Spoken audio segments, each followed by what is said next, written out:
subscribe, like the video, and, if possible, join Patreon. But if you don't have much money, you can support the channel by watching the novels on euroaudiobooks.com.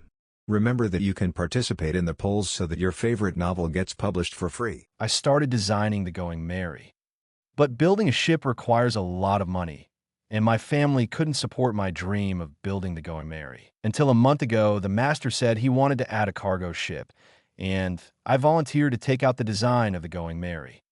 During this month, I often felt unreal, because strictly speaking, the Going Merry is not a cargo ship, and such a ship cannot significantly increase the cargo capacity of the master's merchant fleet. But the master finally agreed to build it according to my drawings, which made me feel very unreal. Until just now, I finally understood. Because of your arrival, you have thwarted Crow's sinister plot. The master and I no longer have to meet a tragic fate, and the Going Merry can be truly built. And you happen to need a ship to take you to the Grand Line. Isn't this just like the master said? You and the Going Merry truly have a special fate. Luffy, this ship now belongs to you completely. I hope you will take good care of her. Don't let her down as she said this. Mary's eyes became moist. This ship, designed with his lifelong wish, has been entrusted to a young man full of justice. He is relieved Luffy looked at the ship before him, and he genuinely loved it from the bottom of his heart. That feeling is as if everything has already been predetermined. This ship, it has my name Luffy engraved on it. Better late than never. Luffy took a deep breath and looked seriously at Mary's butler. Uncle Mary, please rest assured, I promise that as long as I'm alive, I will never let the Going Merry be harmed. When this sentence appeared, all the members of the Straw Hat Pirates who were watching the movie were in tears. As long as I'm alive, I will never let Mary suffer any harm in the future. That red Luffy over there is so full of haki.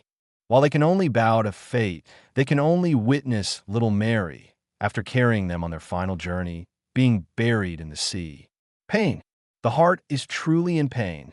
Monkey D, Luffy, the me over there, you must keep your promise and protect Mary. Nami, Red Luffy, do your best. Usopp, the Mary over there, you must accompany everyone to complete the Grand Line. Roronoa Zoro, believe in us over there, we can definitely do it. The sea surface was like a piece of shining blue glass, crystal clear, shimmering with enchanting luster. In the brilliance of the morning light, it seemed to drape a golden veil over this sea. The Going Merry quietly docked at the shore when Luffy shouted, "As long as I'm alive, I will never let the Going Merry be harmed." The camera focused on the Going Merry's aft deck in the shot when Luffy's voice came. The Going Merry's hull subtly trembled. Amidst the interplay of light and shadow, it solidified into the form of a little girl holding a wooden hammer and wearing a light yellow raincoat at first.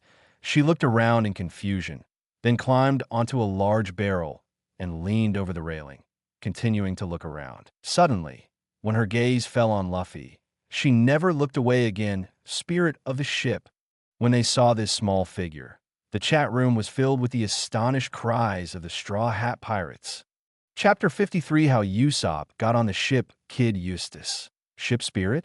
What is that? Suddenly, the members of the Straw Hat Pirates exclaimed in shock, many of them looking confused. Kid was naturally one of them. Capone Beach. I don't know, I've never heard of it. Trafalgar Law? I haven't heard of it either. But this little girl with yellow wings doesn't seem to be human, right? Jewelry Bonnie. I saw it clearly. She appeared suddenly at the intersection of light and shadow. It was like she appeared out of thin air. Basil Hawkins. Could it be a ghost? Perona. No way, it's not a ghost. If it were a ghost, I would recognize it at a glance. Frankie. Ship spirits are a legend that circulates on the sea. They only appear on ships cherished by the crew. In other words, they are the embodiment of the ship. Silver's Rayleigh. Yes, I've heard of this legend too, but I've never heard of a ship spirit appearing on anyone's ship. Edward Newgate. Shouldn't that kind of thing be limited to legends? But this girl in the raincoat and rain boots perfectly matches the image of a ship spirit from the legend. Could it really appear in the real world? Roxy Zebek. Damn it, I knew about this legend when I ruled the seas as Lousy. But even my ship never had this thing appear. Other captains can have it. Impossible. Absolutely impossible. GOLD. Roger. Are you an idiot? Ship spirits only appear on ships cherished by the crew. Don't you know what kind of crew you have on your ship? Charlotte Linlin. Roger, are you crazy? Kaido. Talk about rocks if you want. Why bother us? Shiki. You idiot, Roger. Edward Newgate. You're firing your cannons randomly. Roger. Ahem. Forget what I said. Anyway, ship spirits only exist in legends. I've never heard of a ship spirit appearing on anyone's ship. Monkey D. Luffy. It did appear. The Going Merry had a ship spirit. Scratchman Apo. Hey, Straw Hat Kid. Don't bring up what happened over there. Nami. It didn't happen over there. The Going Merry on our side also had a ship spirit. Kid Eustace. What about your Going Merry? Roranoa Zoro. The Going Merry can no longer sail, so we switched to the Thousand Sunny. Kid Eustace. So, the ship spirit you mentioned about the Going Merry is no longer valid, right? Scotchman Apu. Blah blah blah.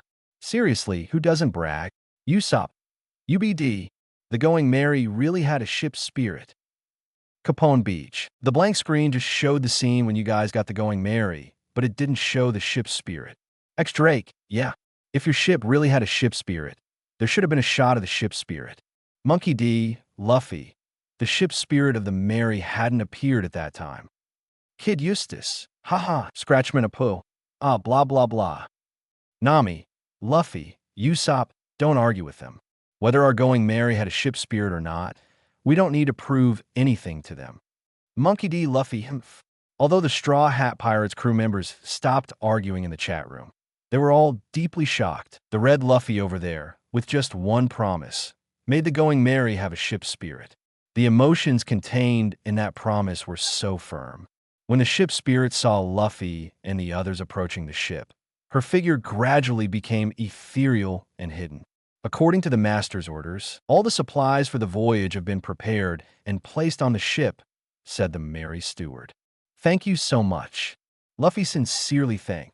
The Merry Steward smiled and said, You're welcome, Luffy. The master said he will host another banquet for you tonight, and tomorrow he and his wife will see you off with a young lady. Great. If there's a feast, what else is there to say?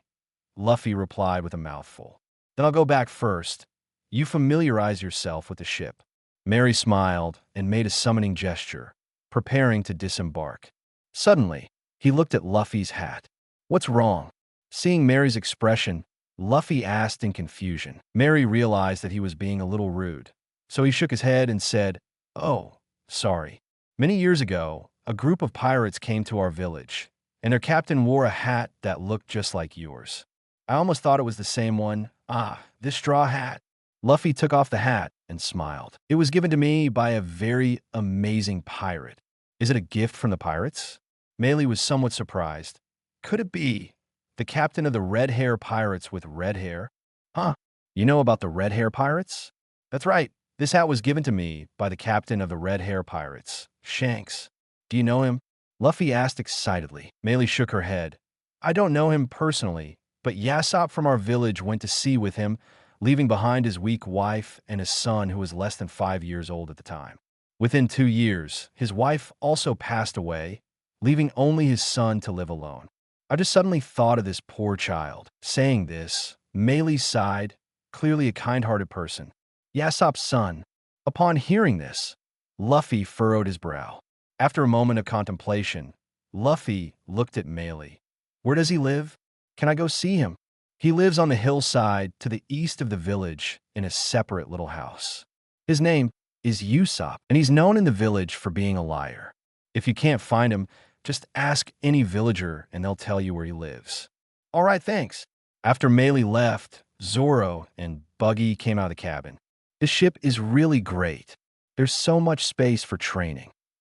Zoro exclaimed excitedly. I need to find someone in the village. Will you guys come with me?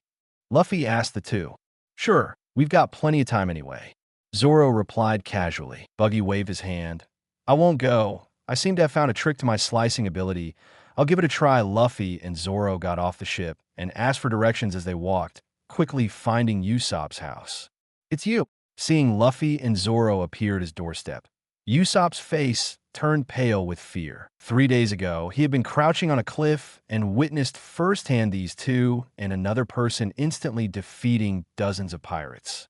At that time, he was so scared that he ran away in fear. Now seeing the two of them coming to his house, Usopp's first reaction was that they were here to kill him and silence him. He sat down on the ground, trembling with nervousness. How did you find me? How do we find you? Luffy suddenly remembered something that Kaya's father said when he gave him the going merry. It must be a special fate. After thinking for a moment, Luffy smiled and said, "It must be a special fate." Special fate, my. Usopp quickly shouted, "I really didn't see anything that day. Please don't kill me. Don't misunderstand. I heard that your dream is to go to sea and become a brave warrior of the sea. So I've come to invite you to join me on my journey." Luffy smiled and extended his hand. Of course, the main reason Luffy invited him to join was because he learned about Usopp's tragic past from Mary, and coincidentally, he knew Yasopp and had made a promise with Red Hair Shanks to meet on the sea in the future. So Luffy thought, since Usopp's dream is also to become a brave warrior of the sea, he might as well invite him to join. However, his invitation fell on Usopp's ears like a death sentence. No, I won't go. You must want to kill me at sea to get rid of the evidence." Usopp shook his head repeatedly, quickly retreating. "Fine, he's already convinced that we're out to get him." Luffy shrugged. "Then I'll have to inconvenience you for a bit." Saying that, Luffy released his Conqueror's Haki boom. Usopp's eyes rolled back, and he fainted instantly. "Zoro, got it." Zoro took a step forward and carried him away the next day. The Going Merry left Syrup Village and set sail once again on the open sea. And here, the screen in the red frame gradually dimmed. Chapter 54 Sanji, you should grow up, Usopp. I was knocked out again by conquerors. Damn it, Luffy. Nico Robin. Usopp is so pitiful. Currently, he is the one who has been intimidated the most by conquerors and the Straw Hat Pirates. Tony Chopper. Poor Usopp, Vin smokes Sanji, but it's also fortunate. Thanks to Mary mentioning Usopp's situation, otherwise Usopp really wouldn't have been able to board the ship. Nami. Finally, one person hasn't been lost. I wonder if Luffy over there will take me along. Monkey D. Luffy.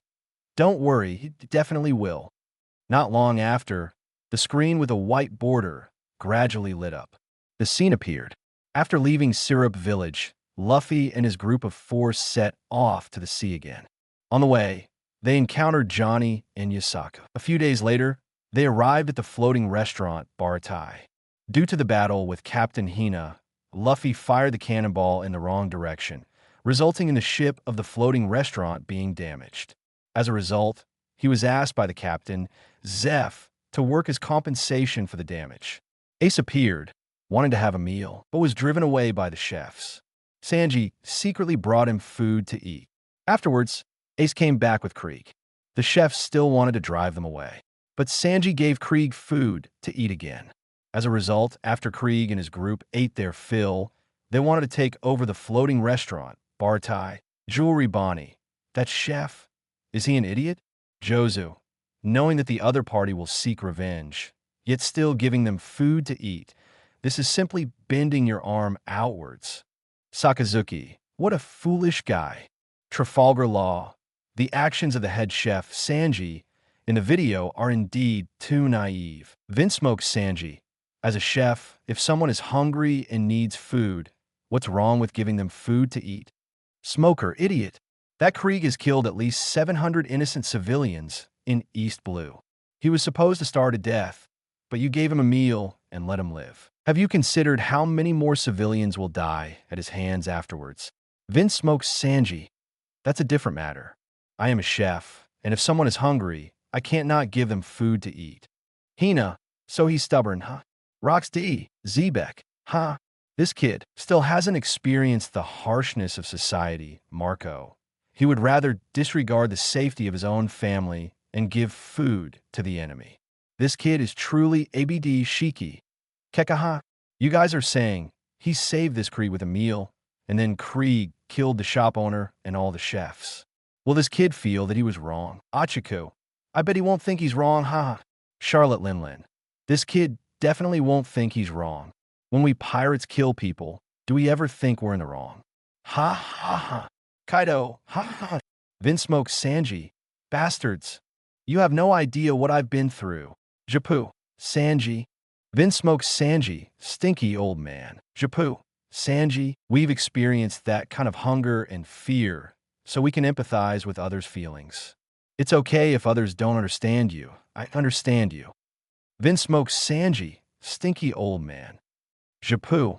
But I hope you understand one thing. You used to be a willful, rebellious teenager, so you didn't consider the consequences of your actions. But now you have your own crewmates, Sanji. It's time for you to grow up, Japu. Those people may speak harshly, but their reasoning is not wrong. Sanji, let me ask you, if all your crewmates were severely injured behind you, and in front of you is your enemy who wants to kill your crewmates, but he is now starving and weak, would you kill him or give him a meal? Back at the Baratai on the sea, Japu would never have said these things to Sanji, because back then, Sanji was a willful, rebellious teenager who would undoubtedly choose to give the enemy a meal without hesitation. But now, Japu dared to ask this because Sanji now has crewmates, and they have experienced many things together. Japu knows that the rebellious teenager from before has grown up. He looked at the chat room, quietly waiting for Sanji's answer. Give the enemy a meal, and the crewmates die. Don't give the enemy a meal, and the crewmates live. When faced with such a choice, Sanji hesitated because he should have immediately said, give him a meal without hesitation. But he hesitated. Sanji was shocked. What's going on? Why didn't I immediately say, give him a meal? Have I betrayed my chef's creed? Japu. Sanji, what are you waiting for? Why haven't you told me the answer yet? If you want to choose to give the enemy a meal, say it. I'm listening. This huff.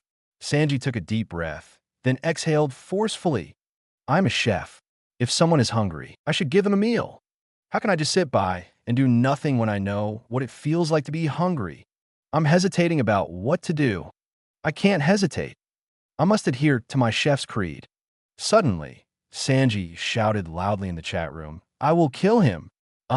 After shouting this, Sanji himself was completely stunned. He was shocked to find, even if he forced himself to say, give him food to eat, the moment he opened his mouth, his mind would be instantly filled with the images of his comrades. Luffy, that damn green seaweed head. Lovely Nami-chan, happy face, boastful Usopp, beautiful Robin Nay, V Chopper baby, and that pervert Frankie and pervert skeleton. The moment these images appeared, Sanji couldn't ignore their safety and well-being, no matter what. Even if it's just a verbal choice, he couldn't do it at all. Vinsmoke Sanji, damn it, I was wrong. I admit, I made mistakes in the past. Vinsmoke Sanji, I'm a chef. If someone is hungry, I should give them food to eat. Vinsmoke Sanji, but if someone wants to harm my comrades, even if they are hungry, I will kill them. On Transvestite Island, Sanji cried bitterly. The people around him comforted him. Monkey, Luffy, Sanji. Roronoa Zoro, curly brow. Well done, Tony Chopper. Wowu Sanji's words are so touching. Nami, Sanji-kun, you're really amazing. Frankie, super. The Straw Hat Pirates comrades voiced their support for Sanji in the chat room. Zeph, Sanji. Vinsmoke Sanji, old man. Zeph, look, this is growth. Vinsmoke Sanji, on Transvestite Island. Sanji's tears flowed even more intensely. The people around him comforted him even more intensely. Krieg led about 100 recently fed subordinates to prepare to attack the Bartai restaurant at sea. But at this moment, swish, swish, swish, 3 huge sword energy shockwaves, like 3 tens of meters high giant waves, instantly swept from one side of Krieg's pirate ship flagship to the other. The huge iron ship warship didn't even make a sound. It directly broke into 4 pieces. In the slow overturning, scattered on the sea. What's going on? What happened? I don't know. Did their ammunition depot explode? It's impossible. Even if the ammunition depot exploded, it wouldn't reach this level. For a while, whether it was the Straw Hat Pirates, the chefs at the sea restaurant, or the guys from Krieg's pirate crew. They all stared in horror, their jaws dropping to the ground. In the confused and shocked gazes of everyone, the figure of a black coffin-shaped small boat slowly emerged from the scattered ship fragments on the sea. On it, there was a person. Black top hat, black trench coat, wine-red patterned shirt, white pants. Under the brim of the hat, a pair of brown eyes, as sharp as an eagle. He sat on that small boat, like a sword that could be unsheathed at any moment. Sharp and restrained, but chilling. Chapter 55. I'm sorry. This is already the smallest knife I can find. Please order first. Listen, it's Hawkeye. Bista, why would Hawkeye appear in a place like that? Kira, so it's the world's #1 swordsman. Could it be that he's going to meet Zoro? Shanks, wow. I think I understand now. Hawkeye, I finally understand why you have such high hopes for that kid Zoro, right? Dracule, my hawk. When Hawkeye appears, the pirates of the Krieg pirates completely collapse. They are scattered on the broken ship debris, some soaking in the sea, their eyes filled with despair. Because the person in front of them is the devil who single-handedly destroyed 50 of their ships. Now, he is chased all the way here. Even the last ship was destroyed by him. In the eyes of these pirates, it is now the time for them to die.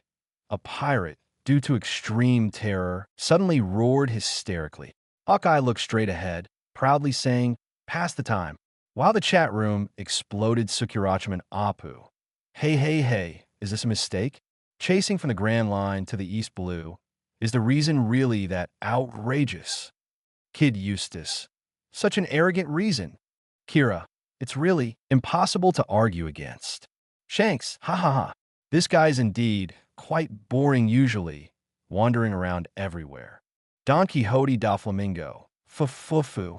Look at the shocked expressions of those pirates. It's so funny, right? Don't they know?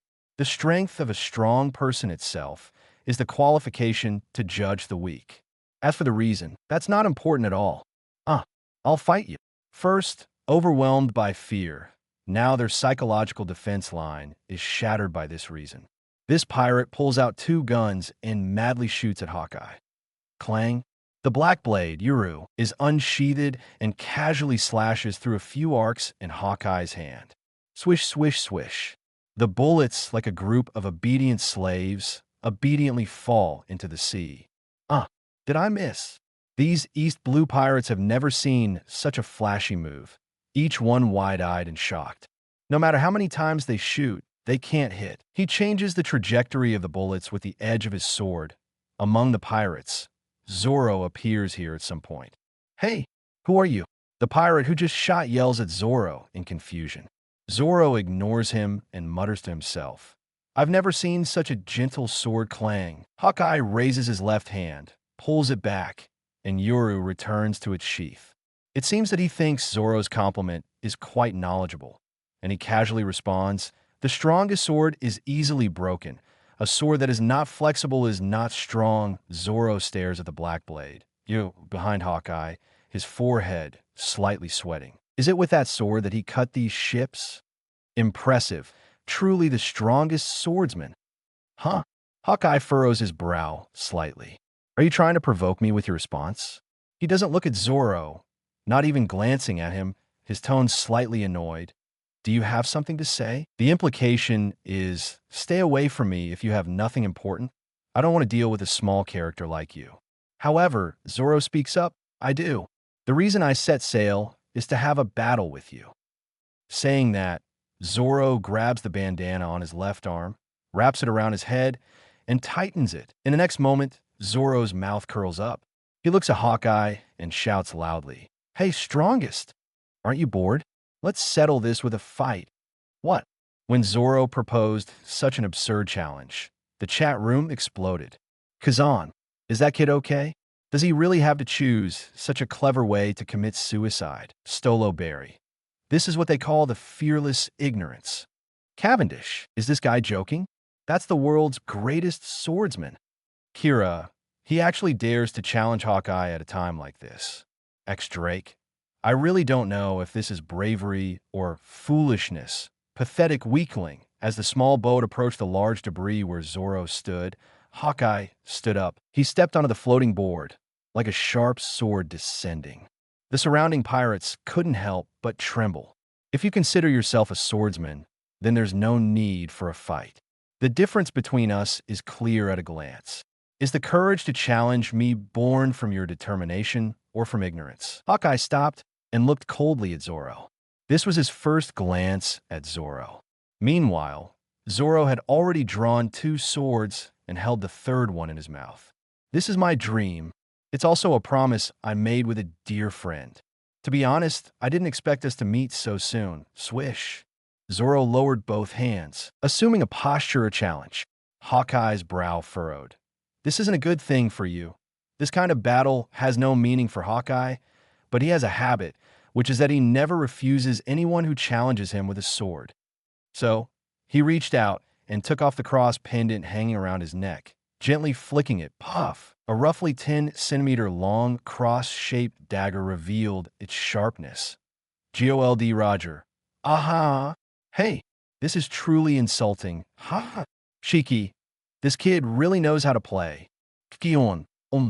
Although this little knife is a bit ridiculous, when you think about it, it seems fine. Vista. Haha. Look at the other guy's dumbfounded and gnashing expression. Forgive me for laughing. Da Flamingo. Haha. If you ask me, it's already giving face to make a move. Jewelry Bonnie. This kind of humiliation really leaves no room for rebuttal. Seeing Hawkeye unexpectedly draw out this mini dagger, everyone burst into laughter. It has to be said, this has turned into a comedy. Seeing the mini dagger in Hawkeye's hand, Zoro's expression changed, and he frowned. Hey, what do you mean? You're just a somewhat famous swordsman.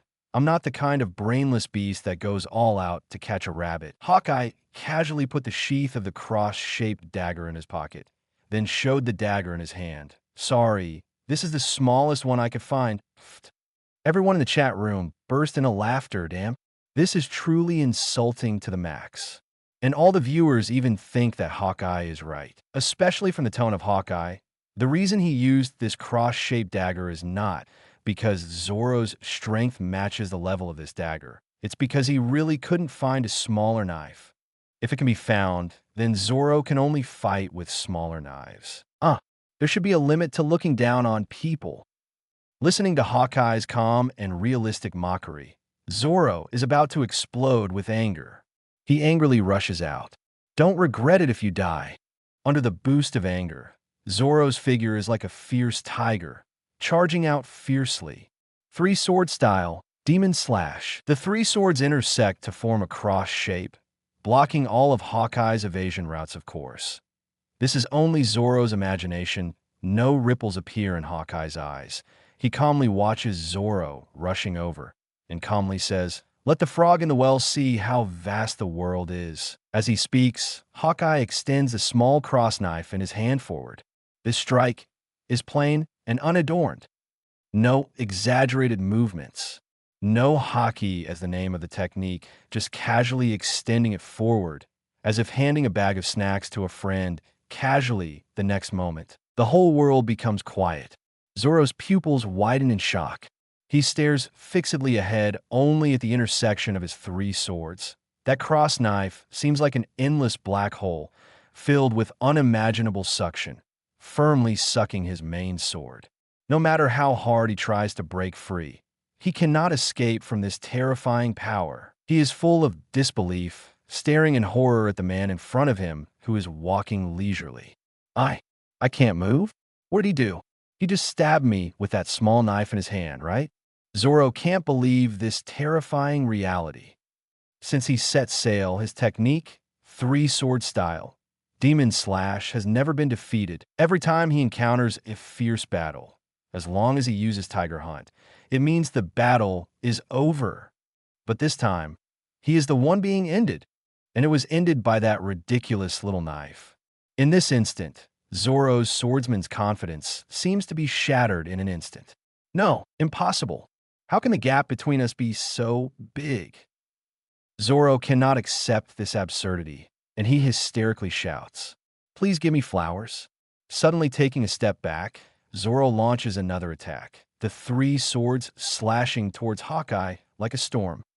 Swish, swish, swish, swish, swish. The sword light and shadows attack like a dozen people simultaneously, weaving a wall of impenetrable blades.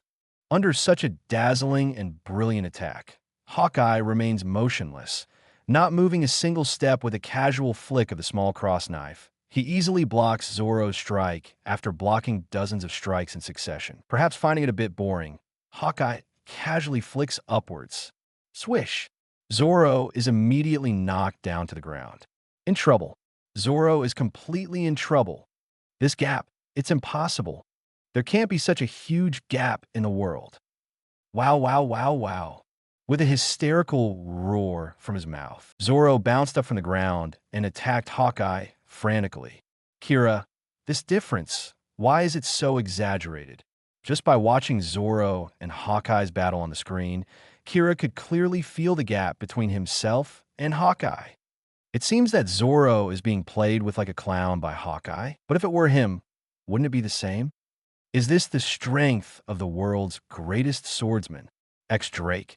Is this the difference between the pirate hunter Zoro and the world's greatest swordsman? It's too big. As a swordsman himself, ex-Drake was also shocked. Vista, you rookies are too naive, thinking that this is the gap between you supernovas and Hawkeye? Sorry, but Hawkeye may not even be using 1/10 of his strength. Gion, yes, it's obvious that Hawkeye-sama is just playing around. Cavendish, the world's greatest swordsman, truly incredible. Even if he steals my limelight, I have nothing to say. What a joke. I didn't train in the way of the sword all this time just to deal with this kind of toy. I trained to win. I trained to defeat the world's greatest swordsman. Zoro roared desperately, fighting with all his might. Seemingly surprised by Zoro's resolute tone, Hawkeye calmly asked, "Weakling, what burden do you carry?" Zoro didn't answer. But scenes of Kuina floated in his mind when Kuina died and Zoro took the Wado Ikemonji from Koshiro's hands. At that time, the young Zoro, with tears in his eyes, shouted, "I will work hard together with her. I will become the world's greatest swordsman, and I will make my name resound through heaven." Tiger Hunt. Zoro pounced like a fierce tiger, raising the two swords in his hands high, as if hunting a tiger, and slashed down with a thunderous force. Splurt, the small cross-shaped knife, pierced Zoro's chest, instantly sealing all his strength. His hands hung weakly, trembling slightly, but he didn't retreat a step. Hawkeye's pupils slightly contracted. "Why don't you retreat?" This strike, Hawkeye didn't take it too seriously. He just randomly picked one of the countless flaws of his opponent and countered it. Based on his understanding of Zoro's strength, Zoro had every opportunity to avoid being pierced in the chest by retreating. So he was puzzled. Why did this kid, who clearly had a chance to dodge, still recklessly charge forward? Who knows? Zoro smiled bitterly. It feels like if I take a step back, many important vows and things will be destroyed, and I won't be able to return here again. Upon hearing this, Hawkeye nodded. Yes, that's failure. Yeah, then I can't retreat. I'd rather die with satisfaction. Zoro's body moved forward, and his eyes reignited with fighting spirit. Instead of failure, it's better to choose death. A good determination. Hawkeye drew the small, cross-shaped knife, and a hint of admiration appeared in his sharp eyes. It's been a long time since I've encountered a strong opponent. Tell me your name. Roranoa Zoro. Speaking his own name loudly, Zoro mustered his last bit of strength and pushed his hands forward, forming a trident shape with his three swords. Very well, I will remember it, and then I will end you with the etiquette of a swordsman, with this world's strongest black sword. As he spoke, Hawkeye raised his right hand high, reaching behind his head to grab the hilt of his sword. Clang! The black sword Yoru is unsheathed. Chapter 56. Eat him for 3 months. Even the future portion is eaten together. Please subscribe. Kira, it's out. Shiryu, a swordsman of this level, and he's worthy of having Hawkeye draw the black blade. Capone Beach, am I hearing correctly? He had no defense against Hawkeye, and Hawkeye actually called him a strong one. Trafalgar Law, that should be a kind of recognition, right? Shanks, in terms of mentality, he indeed deserves the title of Strong One. When Hawkeye drew the Black Blade leaf, all the pirates around scattered in panic. Zoro endured the intense pain in his chest and stomped his feet. This attack, if it fails, it means death, right? So, world's number one, go die. 3-sword style secret technique. 3,000 worlds. Dash. The 3 swords quickly spun, and Zoro's figure surged forward. Seeing this move, Hawkeye's eyes subtly narrowed, obviously surprised. However, swish. Dash. When the 2 figures crossed paths, accompanied by a loud clang, fragments of blades flew everywhere. The Black Blade Yuruchi slashed, consecutively cutting off 2 of Zoro's swords in his left and right hands, and also slashing across his waist. After delivering the blow, Hawkeye turned to look at Zoro. Zoro took a slash and knew he was completely defeated. Why didn't he struggle futilely anymore and simply let go of the broken blade handle in his hand? He pulled out the scabbard from his waist with his left hand and grabbed the hilt of Wado Ikemonji with his right hand. Clang! Wado Ikemonji sheathed in front of him. Without any hesitation, he turned around while holding the scabbard of Wado Ikemonji, spreading his arms. This action made Hawkeye 957 stunned. He frowned and asked, "What are you doing?" Zoro's mouth was bleeding, and he smiled faintly. "The wound on my back is a swordsman's shame." When these words were spoken, a smile also appeared on Hawkeye's face. Well said. The Black Blade Yuruchi fell with a loud crash. Bartolomeo, Zoro-senpai is so cool. Since witnessing Luffy's style in Log Town, Bartolomeo has become a complete fanboy of Luffy. Not only is he a fan of Luffy, but also of the Straw Hat Pirates crew members. Dogstorm, a swordsman who disregards life and death. He's a ruthless person. Edward Newgate, the wound on his back is a swordsman's shame. Gururara, this kid, it's a pity we met so late. Otherwise, I would definitely make him my son. Whitebeard really loves this line, because his belief is the same as Zoro's. That is, never retreat, even in the face of battle. No retreat, no jumping, no running away, no wound on the back. Of course, sneak attacks are not part of this discussion. Tony Chopper. Oh, Zoro actually had such a fierce battle? It's so scary. Frankie, this guy never mentioned it to us. Nico Robin, truly the toughest man in our Straw Hat Pirates crew. Shanks, so that's how it is? Hawkeye, I finally understand why you have such high hopes for him. If it were me, I would also have high hopes for him. When Usopp, Yon, and Johnny pulled Zoro out of the sea and rescued him onto the ship, standing proudly with eagle eyes, Dracula Mihawk looked at Zoro and said in a deep voice, "It's not your time to die yet. Remember, my name is Dracula Mihawk. Know yourself, know the world. Try to surpass this sword with your own strength and indomitable spirit. Try to surpass me, Roronoa Zoro. I will be waiting for you on the throne of the world's greatest swordsman." When these words were spoken, the entire chat room was shocked. Eyes of this, the world's greatest swordsman personally certified someone worthy of taking his throne? Emporio Ivankov, wow, to receive such recognition from Hawkeye Boy. Straw Hat Boy, your companion is incredible, haha.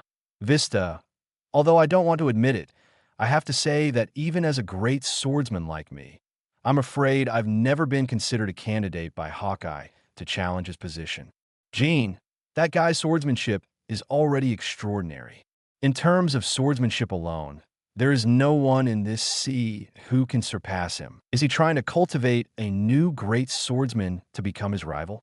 Shanks, damn it.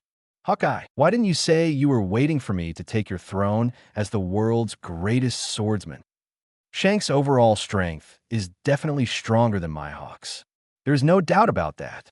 But in terms of swordsmanship alone, he is indeed slightly inferior to Mihawk Dracula Mihawk. Roronoa Zoro, this matter was originally just an agreement between you and me. Even if you can't fulfill it, it doesn't affect me.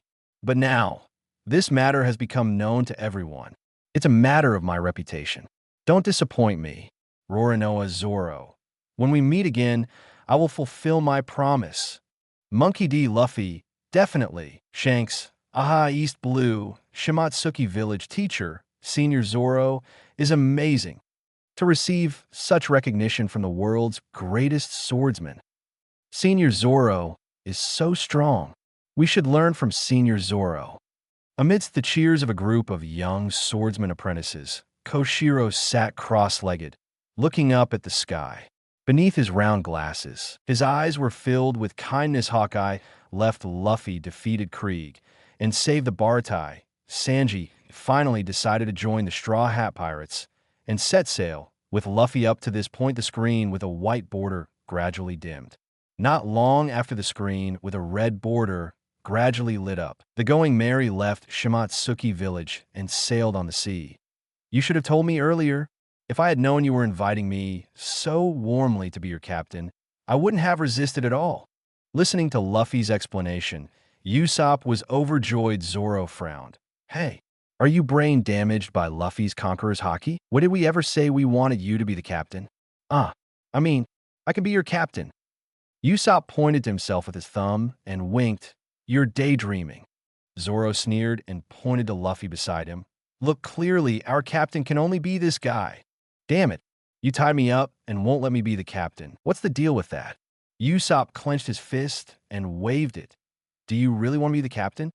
Seeing Usopp's determination to be the captain, Luffy asked. Usopp's eyes widened with excitement. Of course. Are you agreeing to it? Bang. Luffy released his Conqueror's Haki, and Usopp fell cleanly to the ground. Usopp, ouch. Damn it, Red Luffy. Why did you have to do that to me? Nami, ah ha ha.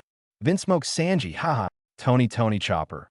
Poor Usopp. Seeing Usopp being hit by another one of Luffy's Conqueror's Haki, the Straw Hat Pirates burst into laughter in the bathroom. However, this time Luffy used a very small dose of Conqueror's Haki, only stunning Usopp for a few seconds.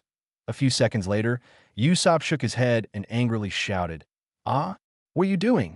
Luffy smiled and said, "Do you know? Conqueror's Haki is a must-have for an excellent captain. When you have Conqueror's Haki, I promise to make you the captain."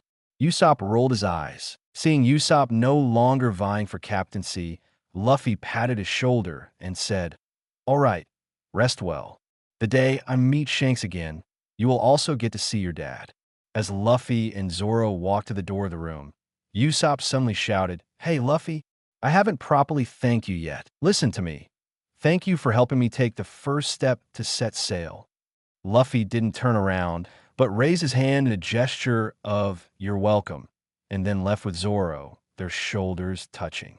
A few days later, under Luffy's urging, Usopp also started training his Haki.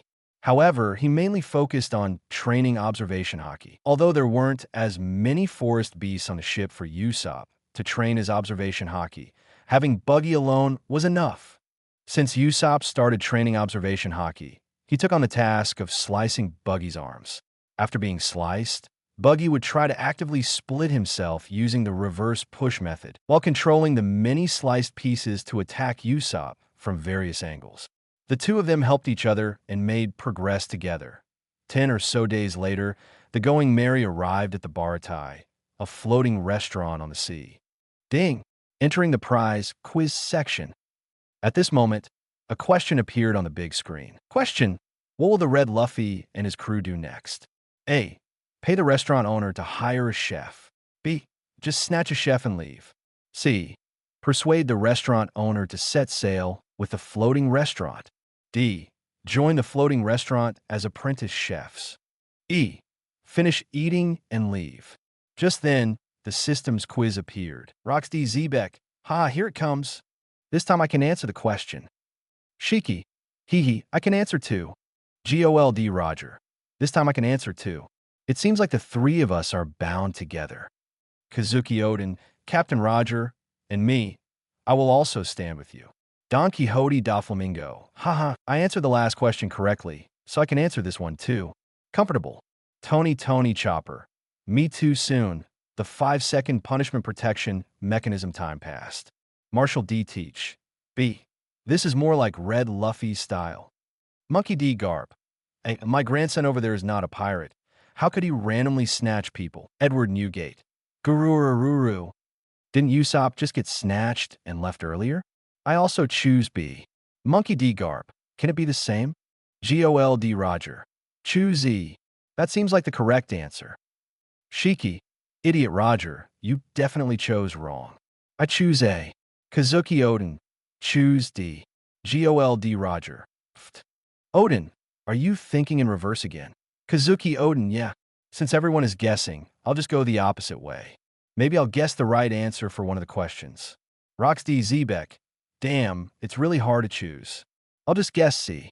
Gecko Moria. I'll also choose C. K. D. Sengoku. Admiral K. Your choice is not reliable. K. I'm also thinking in the opposite way. Anyway, it's all just guessing. Monkey D. Luffy. I choose C. Nami. E. It suits Luffy's style. Brooke. Do we not want to take the chance with D? Then I'll go with D. Before long, as the countdown for the quiz ended, the red-framed screen continued to play. The dishes are all ready. Please enjoy. Sanji placed all the plates he was holding and the one on top of his head on the table, then left gracefully. Huh? It's so delicious. Luffy stuffed a large piece of meat into his mouth, and his eyes widened. Usopp and Zoro, upon hearing that, also reached out their hands. In the next moment, delicious. Delicious. The two of them immediately enjoyed the food. It was definitely the most delicious meal they had ever had. Don't you guys know? Baratai is a famous sea restaurant in East Blue. Although the chefs here are all pirates, their skills are absolutely impeccable. Even many Marines come here just to taste the food. In comparison, Buggy was obviously a well-traveled individual. He was calm and leisurely, eating with a knife and fork. The food here is so delicious. Luffy slurped up a piece of mackerel and even licked the soup off his fingers. Compared to this, he felt that the food he usually ate on the ship was like plain steam buns. There's a saying that it is easy to go from frugality to luxury, but difficult to go from luxury to frugality. Having tasted such delicious food, it would be hard for an ordinary person to forget it. Not to mention someone like Luffy, who is a pure glutton. Luffy looked at Buggy and asked, "Do you think the head chef here would be willing to sail with us?" Impossible. Buggy immediately shook his head. The head chef here is also the owner. He used to be a famous pirate in the Grand Line named Red Leg Zeph. For some reason, he lost a leg. And then he opened this sea restaurant here. He can't continue to the Grand Line anymore. Ah, I see. Upon reaching this conclusion, Luffy shook his head regretfully. If you like the food, let's stay here for a few more days and have a few more meals. Usopp suggested. Zoro sneered. I think it's just you who wants to eat. Usopp laughed. Mainly because the captain wants to eat, so I reluctantly have to eat with him, haha. Luffy thought about it and realized that was the case. So he immediately announced, "We'll stay here for 3 months." Thinking that he wouldn't be able to eat such delicious food after leaving, Luffy decided to eat his future meals in advance. 3 months? Zoro, Usopp, and Buggy were all shocked and looked at Luffy. Is he crazy? But Luffy tilted his head and asked, "Is there a problem?" Chapter 57, Another Resurrection. Summit War adds another person. Please subscribe. Not. Aren't we supposed to go to the Grand Line? Why waste time here? Zoro couldn't understand. Isn't this a waste of time? Oh, I forgot to mention, I originally wanted to find a place for everyone to train intensively for 3 months before setting off. Luffy has never been to the Grand Line, but along the way, he heard from others that it is a very dangerous place. People in the Grand Line face death at every turn, with only half of them surviving. There are countless strong individuals in that place, and countless people perish every day. Comments like these in Luffy's eyes. Zoro's strength is still weak. Buggy is also no match, not to mention Usopp.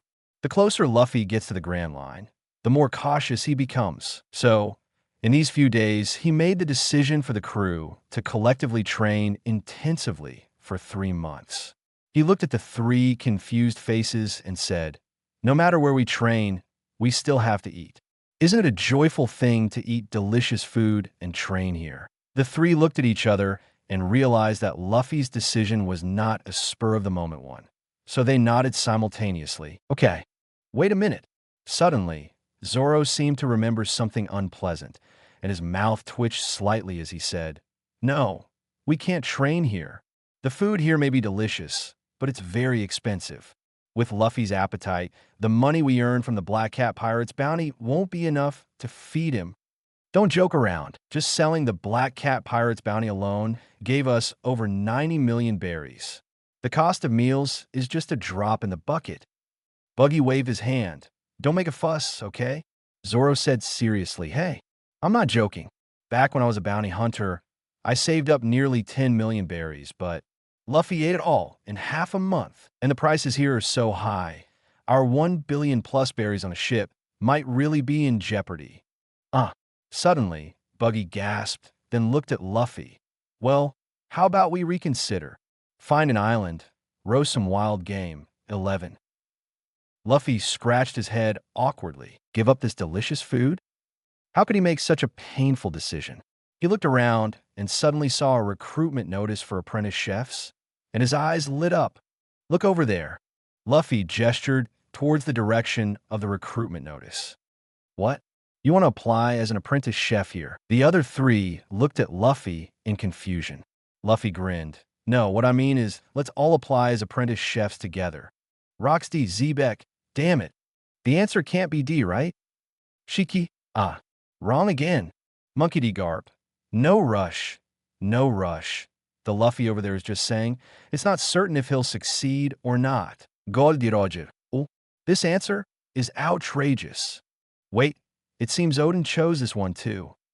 Kazuki Odin. Yes, Captain Roger. Haha, if I get it right this time, I wonder if I'll get a resurrection too. Gold Roger. Don't worry, you definitely will. You'll definitely be resurrected.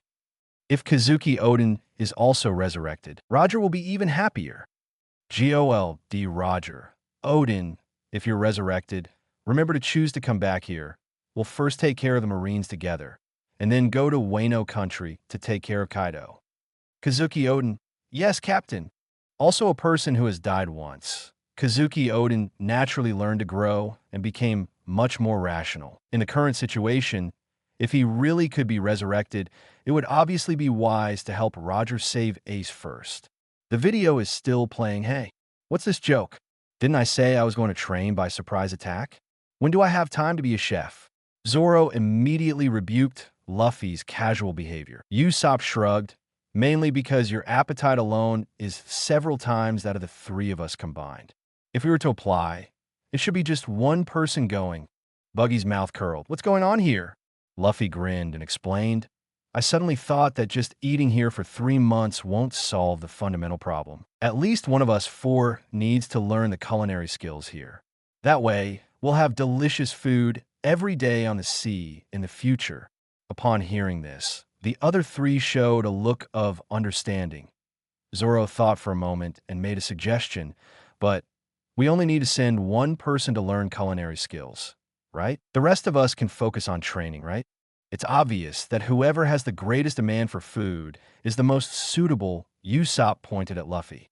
That won't work. Luffy immediately exercised his veto power. He said, mainly, we don't even know who among us has talent in culinary skills. What if I'm just a culinary failure? It would be a waste of 3 months. If all 4 of us go to apply as chefs, even if our culinary talents are mediocre, we can at least pick out someone relatively decent after a month, right? Besides, we can learn culinary skills during work hours and train during off hours. Isn't that killing 2 birds with 1 stone? Seeing that the 3 still seemed to want to express their objections, Luffy suddenly revealed a big grin. Oh, by the way, I just thought of it. My Conqueror's Haki has made progress recently. The 3 rolled their eyes and immediately agreed to apply as chef apprentices in the kitchen. So, you 4 are here to apply as chef apprentices? Zeph looked at the 1 big and 3 small figures in front of him, showing a hesitant expression. He rubbed his chin. Actually, we only need to hire 1 chef apprentice. At this moment, Buggy spoke up. Oh, that's not a problem. My 3 nephews and I came here out of admiration. We just want to learn culinary skills here and then go back to our hometown to open a restaurant. We don't need a salary. Just provide us with food, and we have our own ship to live on. No salary? Just provide food? Don't even need accommodation? Great. Zeph's eyes immediately lit up. He immediately made a decision. Great. Welcome to Join the Baratai, the floating restaurant. Usopp, that old man from Sanji's family over there hasn't realized the seriousness of the situation yet. Vin smokes Sanji, that old man over there. I can only silently pray that you don't vomit blood later. Zeph, does that brat really have such an exaggerated appetite? Roronoa Zoro. Under normal circumstances, his appetite is several times that of an ordinary person. Japu, what's the problem? Over there, I'm at least running a restaurant. Am I afraid I can't feed a few people? Roronoa Zoro, I haven't finished yet. But over there, Luffy is training every day. With training, Luffy's appetite usually increases tenfold. If he trains hard, that number will increase even more. Listening to Zoro's words, Japu could only silently pray for himself over there. Ding! The top 3 winners of this quiz are Kazuki Oden, Kay, and Brook. Congratulations to the 3 winners for receiving rewards. Congratulations to Kazuki Oden for winning a revival reward. Congratulations to Kay for winning a 5-year younger reward. Congratulations to Brook for winning a Little Evil Spirit Knight physique reward. Roxd, Zebek, damn it, another revival. GOLD, Roger, Odin, congratulations. Edward Newgate, Odin, my brother, Roger and I are waiting for you at the naval headquarters. Gula la la la. Odin's revival is great news for both Roger and Whitebeard. Kazuki Odin once stayed on Whitebeard's ship and was later borrowed by Roger. So their relationship goes without saying, and Kazuki Odin's strength is recognized by both Whitebeard and Roger. With such a strong presence at the naval headquarters, the balance of victory is definitely tilting heavily towards the Whitebeard pirates. Shiki, Roger revived, Kazuki Odin revived too. Does that mean, as long as someone who died gets a reward, they will definitely be revived first? Based on the current situation, this speculation instantly made Kiji's heart pound. If that's really the case, as long as he has a chance to snatch a correct answer, he can be revived. Roxd, Zebek. That would be great if that's the case. Damn it, I must revive. 2. If Kazuki Odin revives, he will definitely come to the naval headquarters to help Whitebeard and Roger. The current situation is not good for us Marines. Sengoku. Indeed. But fortunately, Kay also received a reward and became 15 years younger. Kay, who is now at the peak of his strength, is already very close to the pinnacle. Kay, don't worry. If the situation at the naval headquarters is unclear, the world government won't sit idly by. Naval headquarters in front of the deck of the Moby DK, with a golden light shining. Soon, Kazuki Odin's figure appeared next to Roger. He revived at the age of 38, which is his peak age. When Kazuki Odin appeared, the brows of the Marines present furrowed deeply. Kazuki Odin, in addition, the Red Hair Pirates, who are said to be near the naval headquarters. Naval headquarters forces no longer have any advantage in this wave. Marshal D. Teach, Zihahaha. This is truly an unprecedented great war. For Blackbeard, the more chaotic the summit war is, the more opportunities he has to take advantage of the situation. Although he is greedy for Whitebeard's shock fruit, however, if Whitebeard doesn't give him the opportunity, he would be willing to obtain Sengoku's Buddha form mythical Zoan fruit. Ding. A special note is made because the Evil Spirit Knight's physique comes from the magical realm. Little Evil Spirit Knight's physique. The Little Evil Spirit Knight's physique is a simplified version of the Evil Spirit Knight's physique, possessing 3 abilities: Hellfire, Chain Magic, and Soul Chariot. Borsellino, Evil Spirit Knight. Sounds quite evil, but why is it a simplified version of the ability? Kazan. Perhaps the complete version is just too perverted for 900? Basil Hawkins. This Brook seems to be the skeleton from the Straw Hat Pirates, right? Capone Beach. Yes. It seems that the rewards are somewhat related to the person's own circumstances. Trafalgar Law. Indeed, my reward is related to my Devil Fruit ability, just like the Straw Hat Captain. Those old folks mostly become 15 years younger. and the dead are resurrected. Jewelry Bonnie. Hey, hey, hey, aren't you all interested in the abilities of this little evil spirit knight? Hellfire sounds powerful. And what about that soul chariot? I want to know. Frankie. Brooke, how's your ability? Is it amazing? As one of the skull enthusiasts in the Straw Hat Pirates, Frankie is full of curiosity about the little evil spirit knight's ability. Monkey de Luffy, yeah. Or Hellfire, Chain Magic, and Soul Chariot exactly. Luffy is also a curious baby. Brooke, yo-ho-ho-ho, this ability seems ridiculously strong. From the information I've obtained, Hellfire alone is terrifyingly powerful. It can not only burn everything, but as long as I don't want to harm something, Hellfire won't damage what I touch. Tony Chopper, wow, that's great. So we can play happily with you even if there's Hellfire around, Brooke? Yes, that's right. As for Chain Magic, it's my weapon, and the Soul Chariot is my mount, a super cool motorcycle. Nami-chan, do you want to ride on the back of my burning motorcycle and feel the wind? Vin smokes Sanji. Perverted Skullhead, go stay on the side. Nami. Sure. I want to ride with Robin-chan. Vin smokes Sanji, no way. Puffed. While the chat room is lively, the video in the red frame continues to play. The first day of the 4 apprentices. Zeph is smiling happily, having free labor is so comfortable. The second day of the 4 apprentices. Zeph pats Luffy's shoulder. Kid, you can eat a lot. The third day of the 4 apprentices, Zeph's expression is a bit uncomfortable. The 7th day of the 4 apprentices, Zeph angrily lifts Luffy, who is crazily stuffing meat into his mouth, and shouts, "You super glutton, you're officially expelled." Chapter 58, Sengoku. Have the ability to show evidence. Please subscribe. GOLD. Roger. Haha. I feel sorry for this old man, Trafalgar Law. Look at the innocent expression on the Straw Hat's face, It's hilarious. Kid Eustace. Are all those stacked bowls next to him for real? Capone Beach. To be honest, I've never seen someone who can eat so much. Jewelry Bonnie. I thought I had an unbeatable appetite, but it turns out there's someone who can eat even more than me. Zeph. Knowing myself, it only took me 7 days to go crazy over there. How much of a glutton can one be? Vin smokes Sanji. You old man, be grateful you haven't experienced the terror of being controlled by Luffy's appetite. Zeph. So you have experienced it? Vin smokes Sanji. Once you get used to being controlled, it becomes a habit. When I saw Sanji's response, the people watching the movie all silently sympathized with Sanji. Hey, didn't we agree to be apprentices here and have our meals provided?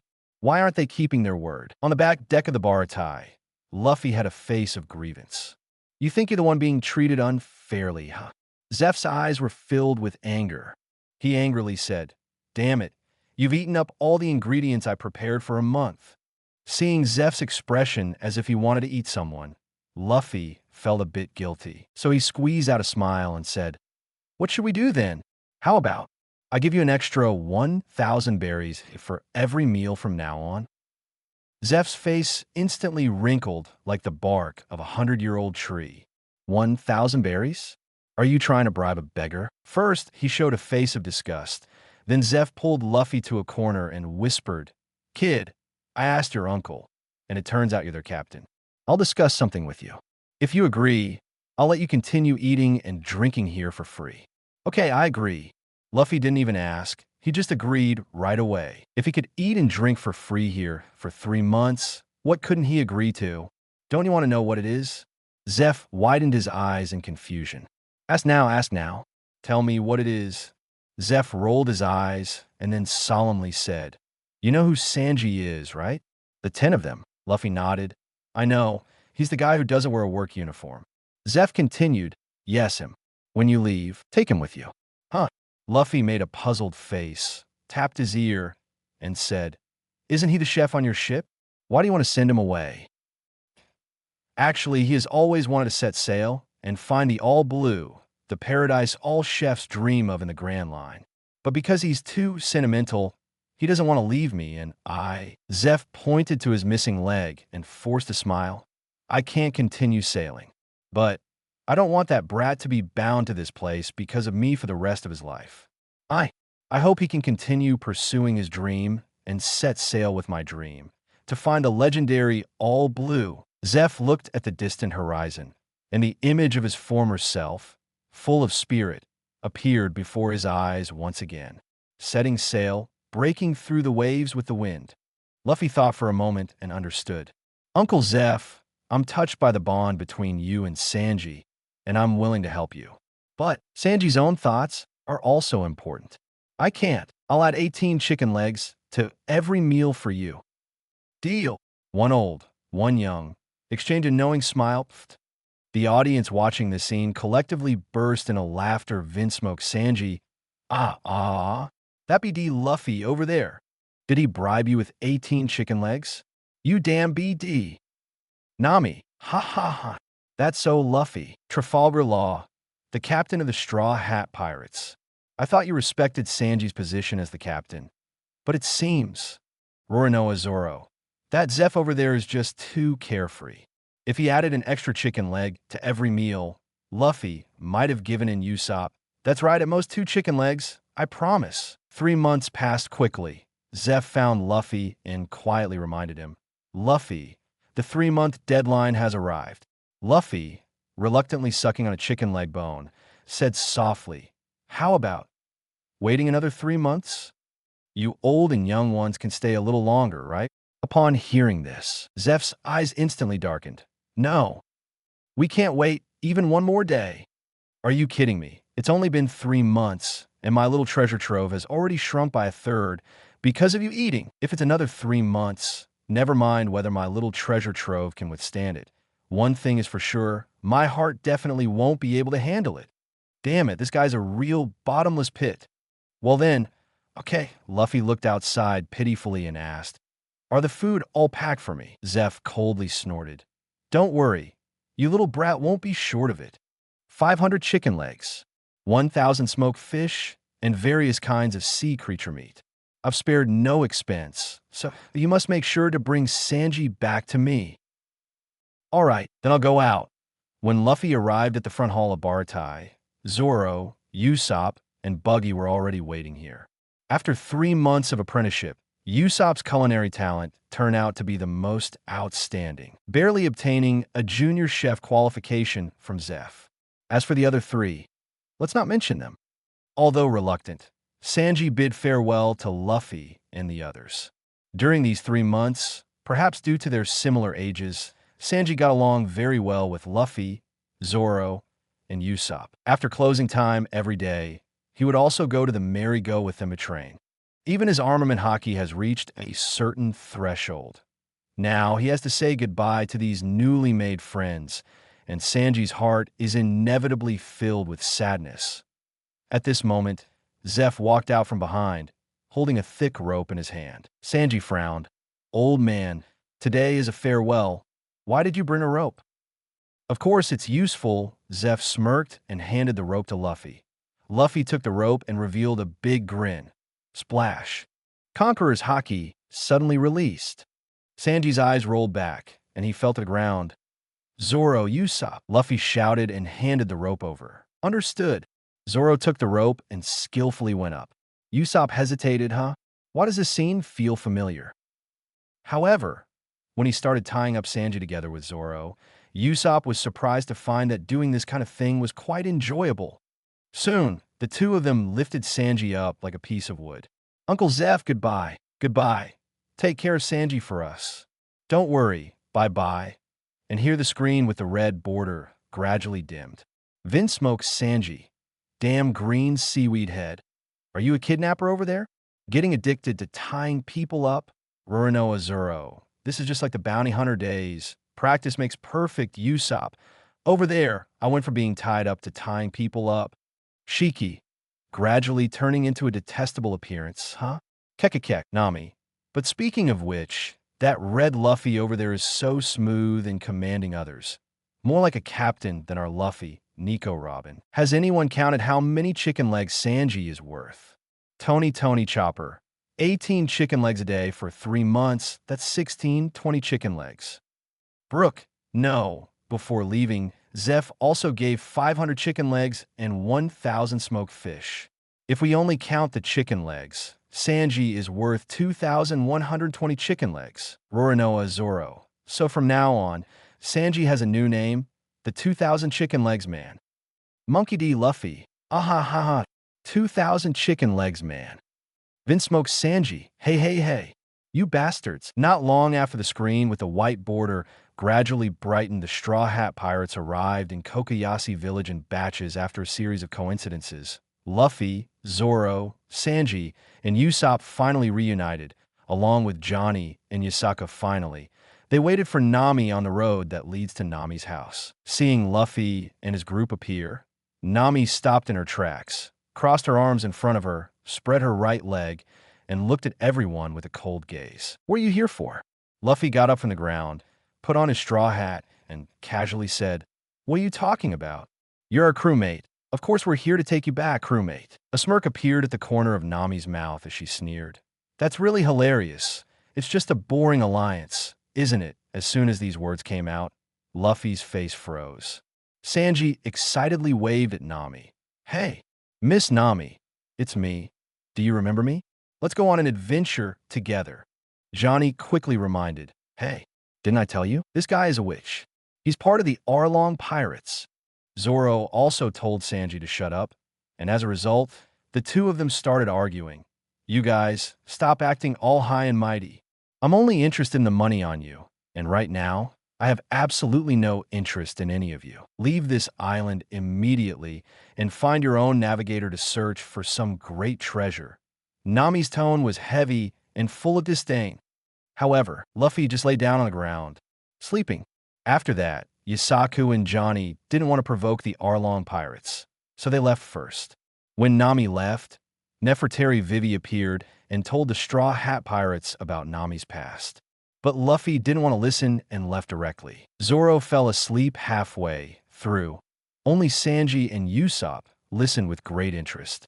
So, starting from that day 8 years ago, she never cried again, nor did she seek help from anyone. Because she didn't want to see innocent victims like our mother being killed by the evil dragon anymore. For the sake of this trade that can save the village, that's why she was willing to join forces with someone who killed her own family with her own hands. Now, she's almost saved up 100 million berries and is about to buy back the village from the evil dragon. If at this time, because of you, the evil dragon suspects something, then all her efforts of the past 8 years will be in vain. For her, enduring everything on her own is indeed very difficult. But it is even more painful for you guys, who call yourselves her companions, to appear here. So, please don't interfere with her affairs. Don't make her suffer anymore. Trafalgar Law. Nami, the captain, actually experienced such a tragic childhood. Tony Chopper. Nami, I feel so sorry for Nami. Sob sob sob. Frankie, damn it.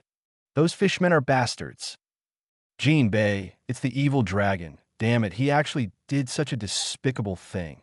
That BD, when Jean Bay joined the Shichibukai, he made several conditions to the Marines, one of which was to request the release of the fishman prisoner, the evil dragon. Even though it was initially based on the camaraderie he had with the evil dragon when they were on the same ship, he never expected that his decision would cause so much harm to humans. Jewelry Bonnie. It's really infuriating. Where is the Marine at a time like this? Sakazuki, you idiot. The Marines are not ignorant of everything. The news of what happened in such a remote place was blocked by those fishmen. How could the Marine possibly know? Sengoku. If the Marine knew about this, they definitely wouldn't just sit idly by. Tsuru. The Marine represents justice, and pirates represent evil. Isn't that self-explanatory? Roxd Zebek. Ha! Damn it, when it comes to shamelessness, I admire you old folks. Shiki. Kekaha. That's absolutely right. Sengoku. What's the big deal about slandering others? Show some evidence if you have any. Otherwise, shut your dog mouths. While Nokajirigami was telling Sanji and Usopp about Nami's situation, Luffy wandered alone into the village. At this moment, a group of Marine soldiers led by Vice Admiral Enigmo appeared. As soon as this group of Marine soldiers appeared, the chat room exploded. Smoker, huh? What's going on? Why are there Marines here? Just now, From Nokajirigami's account, the viewers learned that dozens of villages around here have been under the rule of the evil dragon pirates for 8 years. According to what Fleet Admiral Sengoku said, the Marines must not know about the situation here. Otherwise, they would never allow these pirates to continue their evil deeds. However, at this moment, Marines appeared in Kokoyashi village, and it was Marines led by a Marine branch colonel. Smoker's breathing suddenly became rapid. Could it be? Thinking of that possibility, Smoker felt his anger rise. Hina, this can't be. Something's not right with these Marines appearing here. Gion, what on earth is going on? GOLD, Roger, ha ha ha. Sengoku, you wanted evidence, right? Well, here it is. Shiki, Kekaha. Chapter 59 that year, the Straw Hat Pirates acted like a picture. Please subscribe. Naval Headquarters, Marine Fort. Sengoku's face is green with anger. When the Straw Hat Pirates defeated the Kaido Pirates in Kokoyashi Village and took care of Vice Admiral Mouse and his gang, this information was only reported after being filtered by Vice Admiral Mouse. He only mentioned the fact that the Straw Hat Pirates eliminated the Kaido Pirates, without saying a word about the dirty dealings between him and the Kaido Pirates. So, Sengoku was also kept in the dark about this matter otherwise. Even if Sengoku is foolish, he wouldn't stupidly offer his face to be slapped like this. Edward Newgate, Sengoku. What's going on? I've never seen such a quick and devastating face slap. You really opened my eyes. Gura, gura, gura, gura. Marco, ha ha ha. This is really hilarious, Charlotte Linlin. This viewing system is so interesting. Sengoku, you idiot. You really asked for trouble. Monkey Dragon. Is this the Marine that represents justice in your mouth? Monkey D. Garp, shut up. UBD. Sengoku. Mouse, get out here. I need an explanation. Mouse, Admiral. I don't know what happened either. Maybe this viewing system is deceiving us? Mouse is feeling anxious at this moment. He concealed and did not report this matter before, and took the opportunity to smear the Straw Hat Pirates. It can be said, Luffy being worth 30 million berries before leaving East Blue, Vice Admiral Mouse is at least half responsible for it. Sengoku, you damn thing. After the viewing event is over, you better come to Naval Headquarters and explain it to me in person. Damn it, I've already obtained the Great Weave, Celestial Dragon's Robe, and you're still telling me that this viewing system is deceiving us? Sengoku already has a basic understanding of the actual situation. Edward Newgate. The viewing event is over? Dream on. Do you think Naval Headquarters can still exist after the event?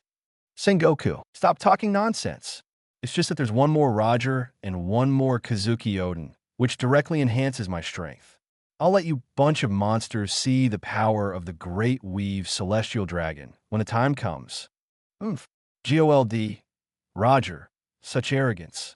Why don't you blow yourself up with your own words? Buggy, Captain, don't worry. I'm already at Naval Headquarters, and my dead bone pulse is unimaginably powerful. 613. The video continues to play. Vice Admiral Mouse and his group arrive at Nami's residence. Nami is outside, leaning against the wall, silently calculating how much money she has saved. It's about time to set off. After this last theft, I should have enough money in real time. With hope shining in her eyes, Nami's face is filled with a sweet smile. Just as she was about to leave, Vice Admiral Mouse's voice came. Squeak, squeak, squeak. I am Vice Admiral Mouse from the 16th Marine Branch. Are you the criminal named Nami? Criminal? Nami is slightly stunned, and then she sees Vice Admiral Mouse and his group. She smiles. Well, because I'm a pirate, I can be considered a criminal. But I'm also a member of the Kaido Pirates. I think you should understand that if you make a move against me, Kaido will definitely not stand idly by. Nami crosses her arms in front of her chest, not taking Vice Admiral Mouse seriously at all, and coldly says, Now, do you still have something to say to me? Squeak, squeak, squeak. What are you talking about, pirates and not pirates? I completely don't understand. I have never received such information. Of course, I won't lay a hand on you. But the information I received is, you're a thief. Capone Beach. This Vice Admiral Mouse has some nerve. Clearly, he heard about the Kaido pirates, but he can still pretend that he hasn't heard anything about pirates. Scotchman ape. Ah, bubba, bubba, bubba. Isn't it clear enough? It's obvious that this Vice Admiral Mouse is connected to the pirate group. Smoker. This disgraceful Marine. He's insulting the word justice behind the Marine cloak. This is truly a shame for the Marine. Hina. Damn BD. Sengoku. Old rat. At this moment, in the office of the Marines' 16th branch, Vice Admiral Rat is already trembling in fear. It's over. This time, when I go back to Naval Headquarters, I'll definitely be executed, right? Damn it. This matter was already in the past. Why did this damn surveillance system have to expose it? Damn it. Whitebeard pirates. Roger. You must destroy Naval Headquarters. In order to save his own life, Vice Admiral Rat has gone mad. He only hopes that Naval Headquarters will really be destroyed so that no one can hold him accountable. I heard that you stole a lot of treasures from the pirates. Since it was stolen from pirates, I won't hold you responsible. But those stolen goods should be handed over to the world government for safekeeping. What did you say? Vice Admiral Rat's eyes narrowed slightly, revealing a hint of cunning. I mean, all the treasures you've stolen so far should be handed over to us. Saying that, he waved his big hand. Search for the stolen goods. Stop. In anger, Nami fiercely knocks down a Marine with her staff. She glares at Vice Admiral Rat with a face full of anger. Why? Is this what the Marine should be doing now? Isn't there something more important to do than taking away all the stolen goods from a thief? The dragon pirates are destroying towns and killing people recklessly. You all know that. Because of those guys, the people on this island have become slaves. Not caring about those wicked pirates, but wanting to take away all the stolen goods from a petty thief. Is this what the world government wants? Faced with Nami's soul-stirring question, Vice Admiral Rat just shrugs his shoulders lightly and sneers. Criminals like to pretend to be righteous and say these great words. You foolish little girl. Squeak, squeak, squeak. Admiral, there's a problem with this piece of land. A Marine soldier discovers the problem. Nami fights with a Marine soldier again soon. The surrounding villagers all understand that Vice Admiral Rat is clearly in cahoots with the dragon pirates. He even knows almost exactly how much money Nami has saved. Damn it, you bunch of scum. You become lapdogs for the fisherman pirates. Nami finally realizes that justice is impossible to come by. She angrily pushes through the crowd and rushes towards the Dragon Park. After she leaves, the Marines dig out a large amount of treasure from the orange orchard. Squeak, squeak, squeak. There's actually 93 million berries. What a wonderful day, haha. Amidst a burst of lascivious laughter, Vice Admiral Rat's warship leaves the port of Kokoyashi village. More and more villagers gather in front of Nami's house. Looking at the devastated orange orchard, all dumbfounded. It's all over, fellow villagers. Pick up your weapons and prepare for battle. The only police officer in the village, Ajien, shouts firmly. We once risked our lives and fought against them 8 years ago. But later we swore that as long as Nami continues her method of salvation, we will hold on to this battle of endurance. But now, since Nami's method has proven to be ineffective, all the channels of hope to save this island have been closed. Those damn fishmen are just playing with Nami's kindness. We must never forgive those bastards. Bastards? Let's fight them. No need to endure any longer. Fight to the death. Battle. For a moment, men, women, and children in the village all pick up the weapons secretly crafted over the past 8 years. In this battle, they know they are no match, but they will still fight. Sakazuki. Damn pirates. They all deserve to die. When Sakazuki saw this scene, his childhood instantly flashed through his mind. The pirates, broke into the village, and the people in the village rose up in resistance. As a result, the whole village was killed, and only a few children survived by chance. How similar it is to the scene before his eyes. Roxy, Zebek. Damn it, are you guys stupid? In this matter, you Marines are the more disgusting ones. Trafalgar Law. It's truly a scene of despair. I wonder how Nami managed to come this far as the head of the household. Frankie, it's so despicable. I hate that I didn't know you guys back then. Otherwise, I would have skinned that sea monster called Evil Dragon. Monkey D. Dragon. Resist. That's right. In the face of injustice, not resisting is the only way out. Monkey D. Garp. Can you shut up, you piece of shit? No one thinks you're mute if you don't speak. Gyeon. Did all these villagers die in battle? Hina. Sigh. Facing those fishmen, they definitely only have death as an option. Wait, everyone! Just as the villagers were preparing to fight the evil dragon pirates with all their might, Nami ran back. Please wait. I will try again. I will save money again. It won't take as long this time. Nami's delicate body stood in front of the villagers, looking at everyone with a sweet smile. However, anyone present could see the swollen red eyes that Nami had cried with. Beneath her strong smile, this girl has endured so much. Seeing Nami's strong yet battered spirit, Aegean, who has always treated Nami like a daughter, was filled with tears. He embraced Nami in his arms. That's enough. You understand that this is useless, right? For you, joining those bastards is more painful than being cut by a knife. You have fought for the lives of our entire village alone. You've worked hard. These words hit Nami like a bolt of lightning. Tears welled up in her eyes. Helplessness, pain, confusion, frustration. Countless emotions surged within her. Aegean patted Nami's head, then held her hands to steady her. You, leave the village like this? What? Nami widened her eyes in surprise. Nico Robin smiled gently beside them. They not only have a belly full of bad water, but also dreams. Nami, you have done enough for us. This time, please go and pursue your dreams.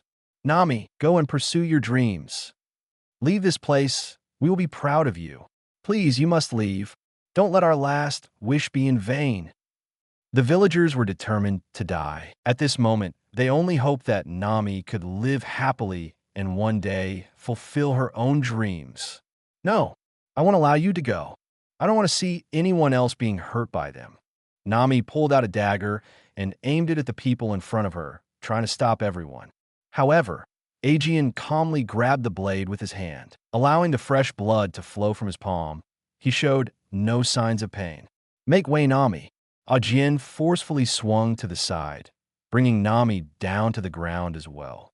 The villagers marched towards the direction of the evil dragon park. Marching to their deaths, Nami knelt on the ground, listening to the villagers' shouts, and the image of the ferocious evil dragon appeared in her mind. Evil dragon. Evil dragon. Her state of mind had already collapsed, and she grabbed a dagger and fiercely stabbed her left arm. That was where the evil dragon pirate's tattoo was. 1 stab, 2 stabs, 3 strikes. As the scene unfolded, the entire chat room fell silent. Everyone's nerves were deeply stimulated. Regardless of their identity and faction, they all felt deep sympathy for this frail little girl at this moment. Just as the 4th strike was about to come down, a hand suddenly appeared from behind Nami, grabbing hold of her delicate hand. Tick-tock blood dripped down from her tender arm, and Nami's body trembled slightly as she turned her head to look. It was Luffy from beginning to end. Luffy didn't know why Nami stole the money, nor did he know what kind of burden Nami was carrying. Nami weakly pounded the ground, saying, "What? You clearly don't know anything, and you have no connection to any of this." Luffy stood there like a stake, saying, "Yeah, I don't know. Already told you, didn't I? Leave this island quickly." Sob. Covering her face with her right hand, tears streamed down. She grabbed a handful of sand with her left hand and threw it at Luffy behind her. "That's right, you did say it." Luffy still stood there quietly. Her fragile body trembled even more violently, and Nami cried bitterly. At a certain moment, her pale, blossom-like, tearful face suddenly turned back. "Luffy, save me." Her pitiful voice flew out helplessly. In the next moment, a straw hat was pressed onto Nami's head. Luffy walked to the front, facing away from Nami, and with a slightly silly expression, he shouted towards the sky, "Of course." On the road, Zoro sat coldly on the flower bed. Usopp sat cross-legged, pretending to sleep. Sanji stood in the middle of the road, hands in his pockets, with smoke swirling around. Luffy approached with big strides. Straw Hat Pirates looking cool, not knowing what it means to have an opponent. Chapter 60, you are alone peeking at the female thief taking a bath. Please subscribe. GOLD Roger. Wow, I really love them so much. Edward Newgate. Gurururu. Straw Hat Kid, you're really a responsible guy. This reminds me so much of my younger days. Emporio Ivankov. Boys, you're so handsome. Bartolomeo. Luffy Senpai, Zoro Senpai, Usopp Senpai, Sanji Senpai. Please teach me how to be cool. I'm so impressed. Shiryu. No man can resist the phrase, save me. From a little girl, right? Jaiko. Can't resist, absolutely can't, Borsalino. Woo, I almost shed tears while watching the movie. Kazan. Can you stop embarrassing yourself? Evil Dragon Park. The evil dragon is bored, casually filing his nails. Suddenly, boom! The sturdy gate of Evil Dragon Park suddenly explodes. A figure appears at the entrance. That figure loudly shouts, "Who is that called? Evil Dragon!" This sudden scene completely confuses the fishmen of the Fishman Pirates, called Evil Dragon. Among a group of fishmen, Evil Dragon lies on a lounge chair with a slight smirk. The one called Evil Dragon is me. What do you want? I'm Luffy. Evil Dragon faintly smiles. Luffy? Who are you? Pirate. Luffy calmly replies, then walks towards Evil Dragon. Hey, stop right there. Where are you going, kid? Two fishmen immediately block his path. The surrounding fishmen pirates laugh and watch the scene.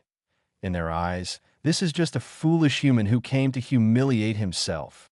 However, Luffy walks up to the two fishmen, calmly raises his hands, stretches them out, and grabs both of their heads. Crack! Amidst everyone's confusion, he forcefully smashes the heads of the two fishmen together. Then, he coolly steps over them and walks towards Evil Dragon. What? At this moment, people finally react. Damn, this guy is not ordinary. Evil Dragon, who was originally lying with his back to the gate, instinctively turns around. Just as he was about to speak, he sees a large fist directly blocking his view. Boom! Luffy throws a punch, and Evil Dragon's body slams into the buildings of Evil Dragon Park like a cannonball. Rumble, a wave of rubble collapses. Evil Dragon Sama. All the fishmen are shocked with wide fish eyes. Evil Dragon sits paralyzed in the ruins, shakes his head, and looks at Luffy with a sinister gaze. And Luffy also looks at him. The anger that has been suppressed all the way now continuously spews out from Luffy's nostrils. His face turns red with anger, and in his mind, he is filled with Nami's pitiful crying voice. Save me! Raging anger, rolling fury turned into a furious roar. UBD, don't you dare make my navigator cry! The domineering declaration resounded in the sky above Dragon Park. A fierce battle, although there were setbacks. In the end, the Evil Dragon Pirates were annihilated. Colonel Mouse wanted to come and take advantage, but was beaten half to death. Nami joined the Straw Hat Pirates and became a navigator. The Going Merry set sail once again. Here the screen with the white border gradually dimmed. Borsalino, huh? Why does this evil dragon look so familiar? Stalabri, Admiral, that's the fishman you personally captured and sent to the deep-sea prison over a decade ago. Borsalino, so that's it? How did he end up causing trouble for civilians again? Kizaru has caught countless pirates over the years. Scum like the evil dragon. There are at least 1,000, if not 800. How could he remember who is who among them? Jinbei, it's all my fault. When I joined the 7 Warlords of the Sea, I requested that the Marines release the evil dragon. I didn't expect it would harm so many people. Shiki, TSK. Look, to win over a pirate crew, they would rather release a ferocious pirate. The deaths of those civilians in the Shikamada archipelago should be counted on Sengoku's head, right? Sengoku, damn you, Golden Lion. How could I have known that he would go on a killing spree after being released? Charlotte Linlin, mwahaha, not knowing anything and pushing all the blame away. Truly worthy of the cunning and sly achievements, Achiko. Exactly. The lives taken by the evil dragon after his release should be on Sengoku's head, Sakazuki. That's why the deep-sea prison shouldn't exist. Pirates should be dealt with on the spot. Not long after the screen, with the red border gradually brightened. You bastards! What are you doing?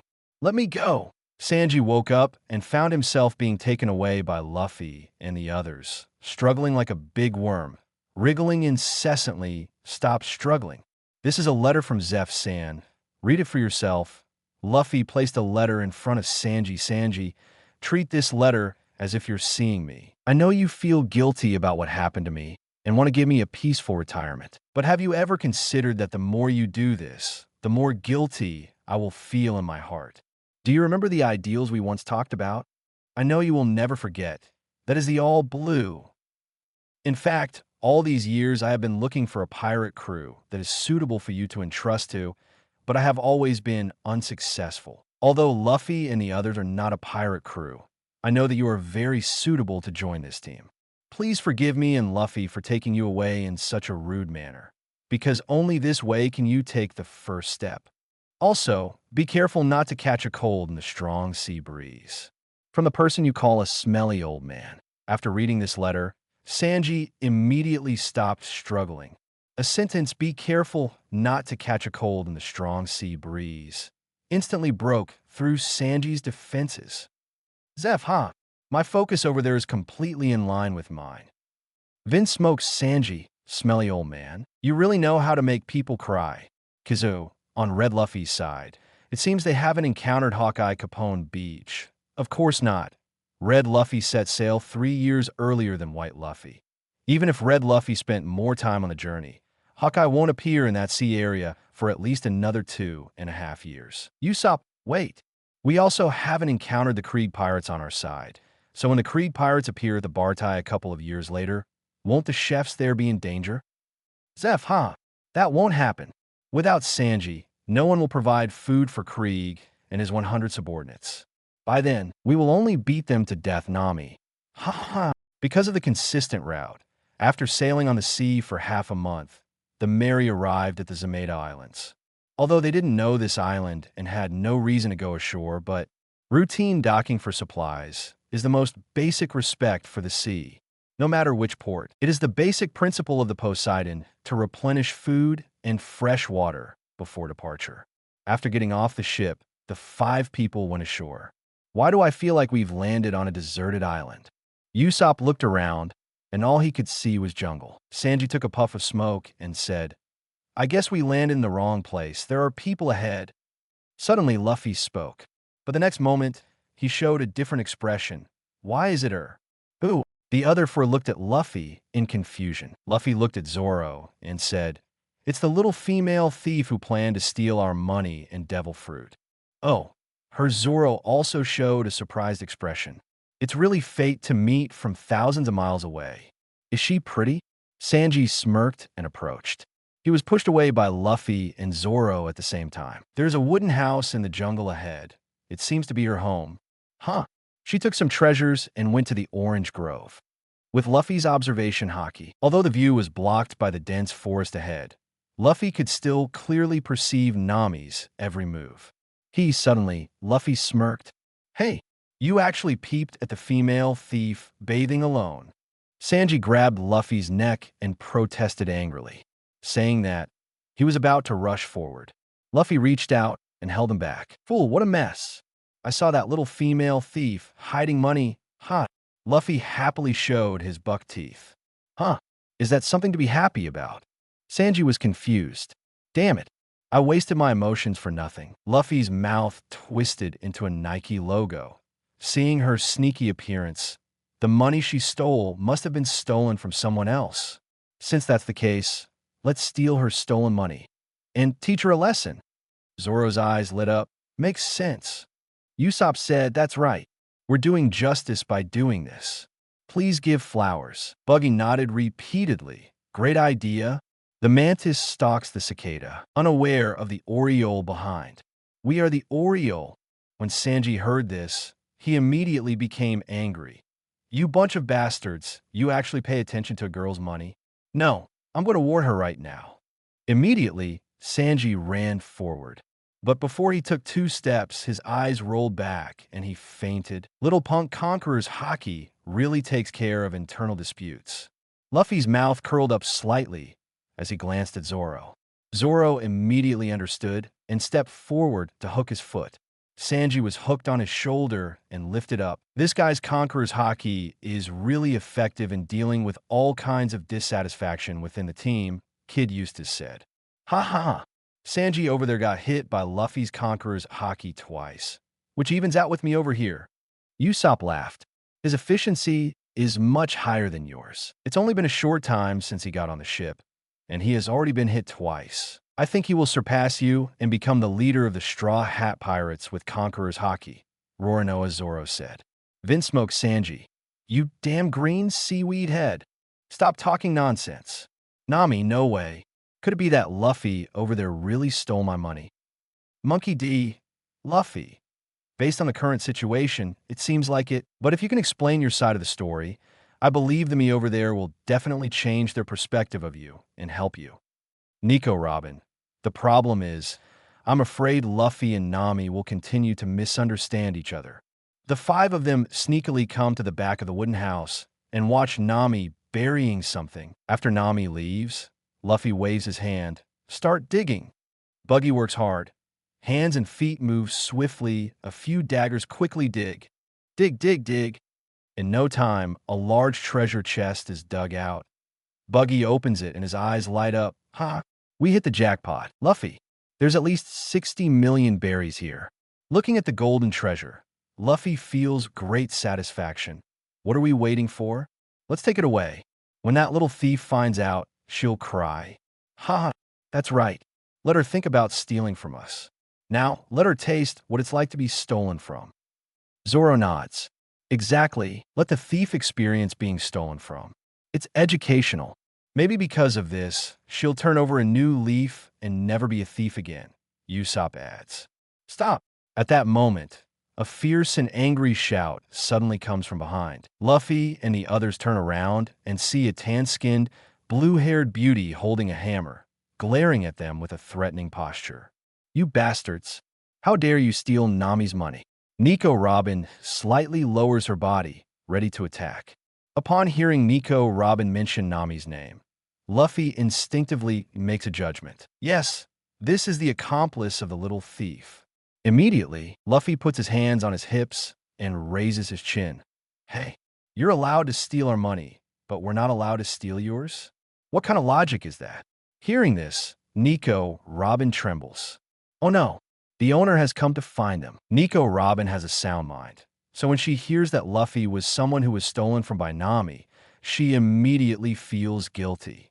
But this money is extremely important to the people of Kokoyasi village. Thinking of this, Nico Robin suddenly collapses to the ground. She wipes away her tears in pain and chokes out, I know stealing money is wrong, but before you decide to take this money away, can you listen to our hardships? Go ahead, we're all ears, Luffy says, not in a hurry to draw conclusions. Just listening to the other side's explanation is no big deal. Ding. Entering the prize question round. At this moment, a question appears on the big screen. Question. How did Luffy ultimately handle the treasure Nami stole? A. After being moved by the story, he reburied it and made an agreement with Nico Robin to pretend it never happened. B. After being moved by the story, but returning the money is impossible. C. After being moved by the story, he added some money himself and gathered enough to make it 100 million berries for Nami. D. After being moved by the story, he returned half and kept the other half. E. After being moved by the story, he used Conqueror's Haki to knock out Nico Robin, took the treasure, and also took the money on Nico Robin. Chapter 61 Luffy's on-site analysis. Everyone was shocked. Please subscribe. Borsellino. Wow. Finally, another round of answering questions. This time it's our turn. The 3 admirals. It's quite a coincidence that Marine's 3 admirals are answering questions in the same round Kazan. This question seems easier. Looks like we have a chance. Sakazuki. I believe this viewing system won't disappoint. The name of justice. Marco. The name of justice? Ha ha ha. Are you trying to make us laugh? Charlotte Cracker. Ha ha ha. Sakazuki, oomph. You guys are just showing off in this chat room. Soon, the 5-second punishment protection mechanism time is up, Sakazuki. Choose A. The red Luffy over there is not a pirate. He follows the rules and should bury it back. Dracula Mihawk C.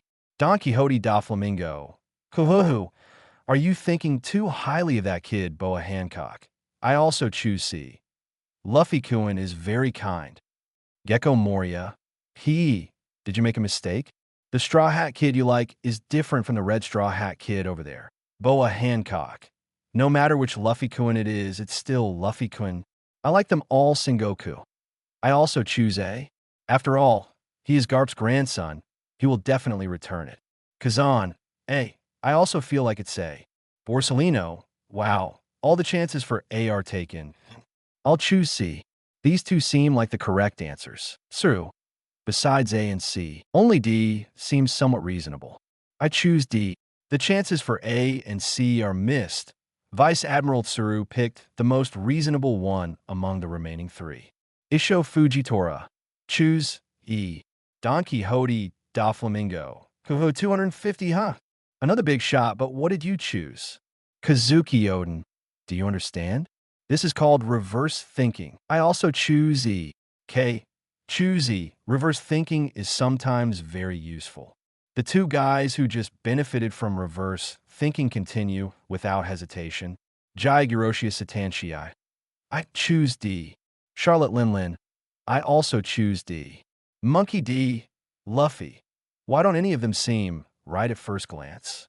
Should I not listen to this boring story? Nami. Stupid Luffy. The you over there is very rational. How could you be like yourself and just sleep when something happens? You wouldn't even know if you were sold. Shiryu. No more options, can only choose B. Sengoku. The possibility of option B is almost zero. It lacks rationality. And reverse thinking is not enough. It's just a filler. Jozu. Then I'll also fill in the numbers and choose B. Countdown to answering. As the countdown to answering ends, the red frame video continues playing. This is Nami's story. After Nokajiri finishes speaking, he looks at Luffy and the others with a sad face. So it's like this, damn fishmen. I'll bring my 80 million subordinates to crush their fishman park. Usopp stands up angrily, holding his slingshot, as if he's about to rush over immediately. Nokajiri's eyes light up with hope. It seems like we've encountered a powerful person who stands up for justice when they see injustice. However, after Usopp posed for a few seconds and saw that no one responded to him, he could only sit back down in disappointment. Nokizuru opened his mouth wide. So he was just pretending. Zoro sat Sanji on his butt and looked at Luffy. Luffy, what do you think? Buggy also looked at Luffy. Luffy waved his hand. Nami's story is really touching. These bunch of fishmen bastards have no conscience. Sengoku. Good. Judging from the situation, it's either A or C. Kazan. It will be great if it's A. Then the three of us Marines will win. Borsellino. C is also fine. I've got it covered. Sakazuki. Idiot. Of course it's A. A is all our own people. Edward Newgate. Gurururururu. Hawkeye. Hancock. You guys should really think about this statement. Charlotte Linlin. Maha. Akainu is right. Hawkeye and Hancock may be 7 warlords of the sea, but they're not our own people. Maha. Achiko. Yet these two idiots are still sacrificing themselves for the Marines. It's truly ironic. Sengoku. Don't try to sow discord. Sakazuki. Watch your words. Whether it's A or C, they're all our own people to the Marines. Shiki. Well done. In terms of hypocrisy, I salute you, Sengoku. While they were struggling, the video in the red frame continued to play. Luffy is very angry. Zoro's hand immediately pressed on his sword. Buggy also revealed a dagger. Usopp once again put on a show of force. Seeing everyone's reaction, Nokizuru became extremely excited. So, Luffy took a deep breath, feeling a mix of emotions, then looked at Buggy. Let's take the money and leave. What? When this scene appeared, everyone watching was dumbfounded. Damn. UFGBD. We were all thrown out. Nami. No way. How can that Luffy over there be such a jerk? Vin smokes Sanji. That's right. He's a complete jerk. And that green seaweed head over there. This jerk actually used me as a cushion. It's unforgivable. Borsellino, so both A and C were wrong? Sakazuki. This behavior is not just being a jerk, it's downright malicious. It seems like I overestimated that straw hat Luffy over there. This guy is truly rotten to the core. Monkey D. Garp. You damn Sakazuki. Are you looking to die? Sakazuki, did I say something wrong? The fact is right in front of us. Don't you have eyes to see? Sengoku. Sakazuki. Shut up. K. Akainu. Don't say things that are detrimental to unity. Monkey D. Garp. I'll skin you alive sooner or later. Sakazuki. Humph.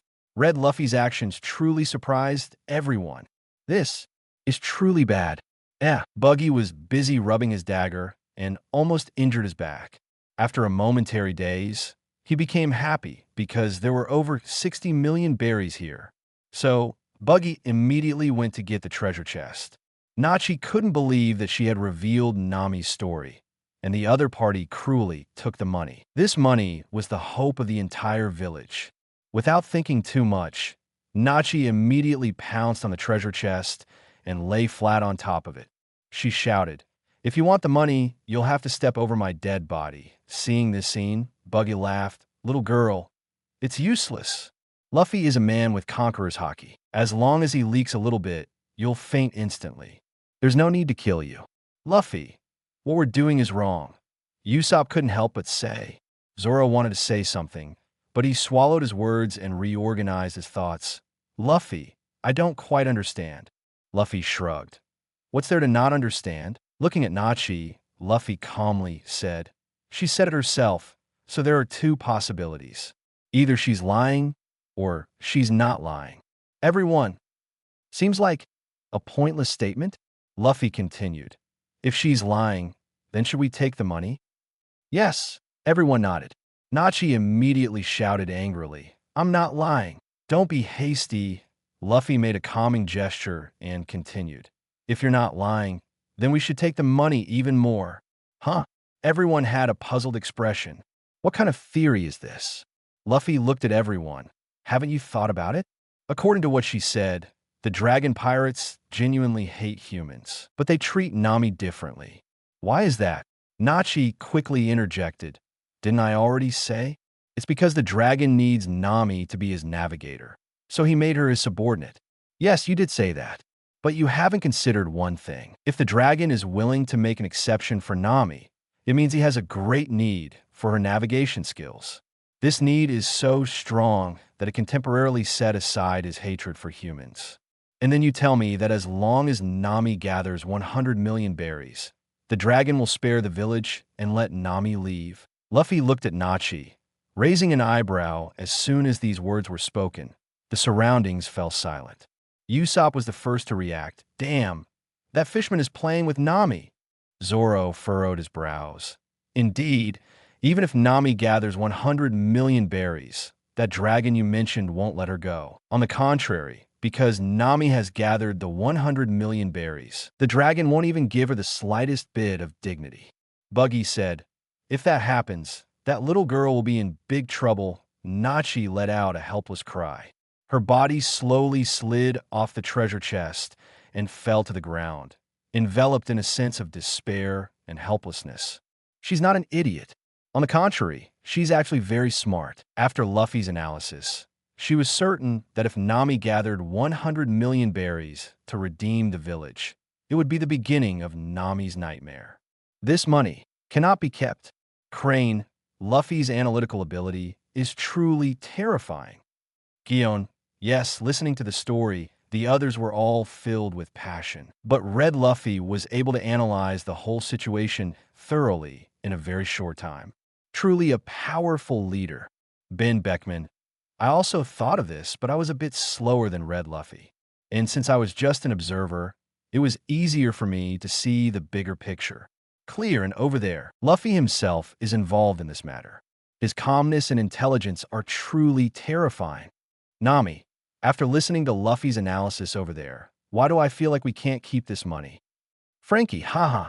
Even Nami herself thinks we can't keep this money. So it seems like we definitely can't keep it. Super. Jewelry Bonnie. Hey, hey, hey. Isn't Luffy over there going too far? Look at those few people around him. They're all fooled by him.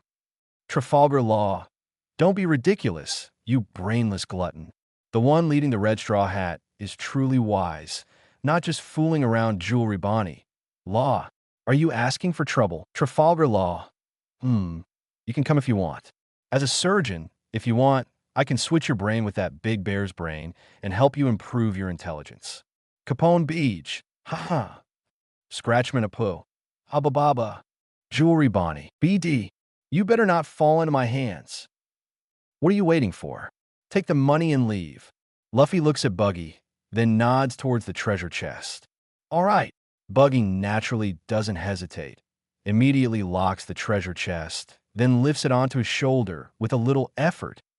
He struck it rich. Nekomamushi collapses on the ground, looking at Luffy, bewildered and helpless. But what about the village? What about Nami? She would rather join the bad guys who killed our mother because she has always had this hope that can save the village. But now, Nekomamushi is filled with immense grief, tears streaming down his face as he grabs onto Luffy's leg and cries even louder.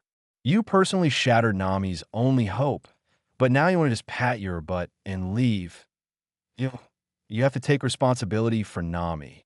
Seeing Nekomamushi grabbing his leg, Luffy feels a bit awkward. He himself didn't mean to just leave like that. In his opinion, taking this money, whether for Nami or for himself, is a good thing.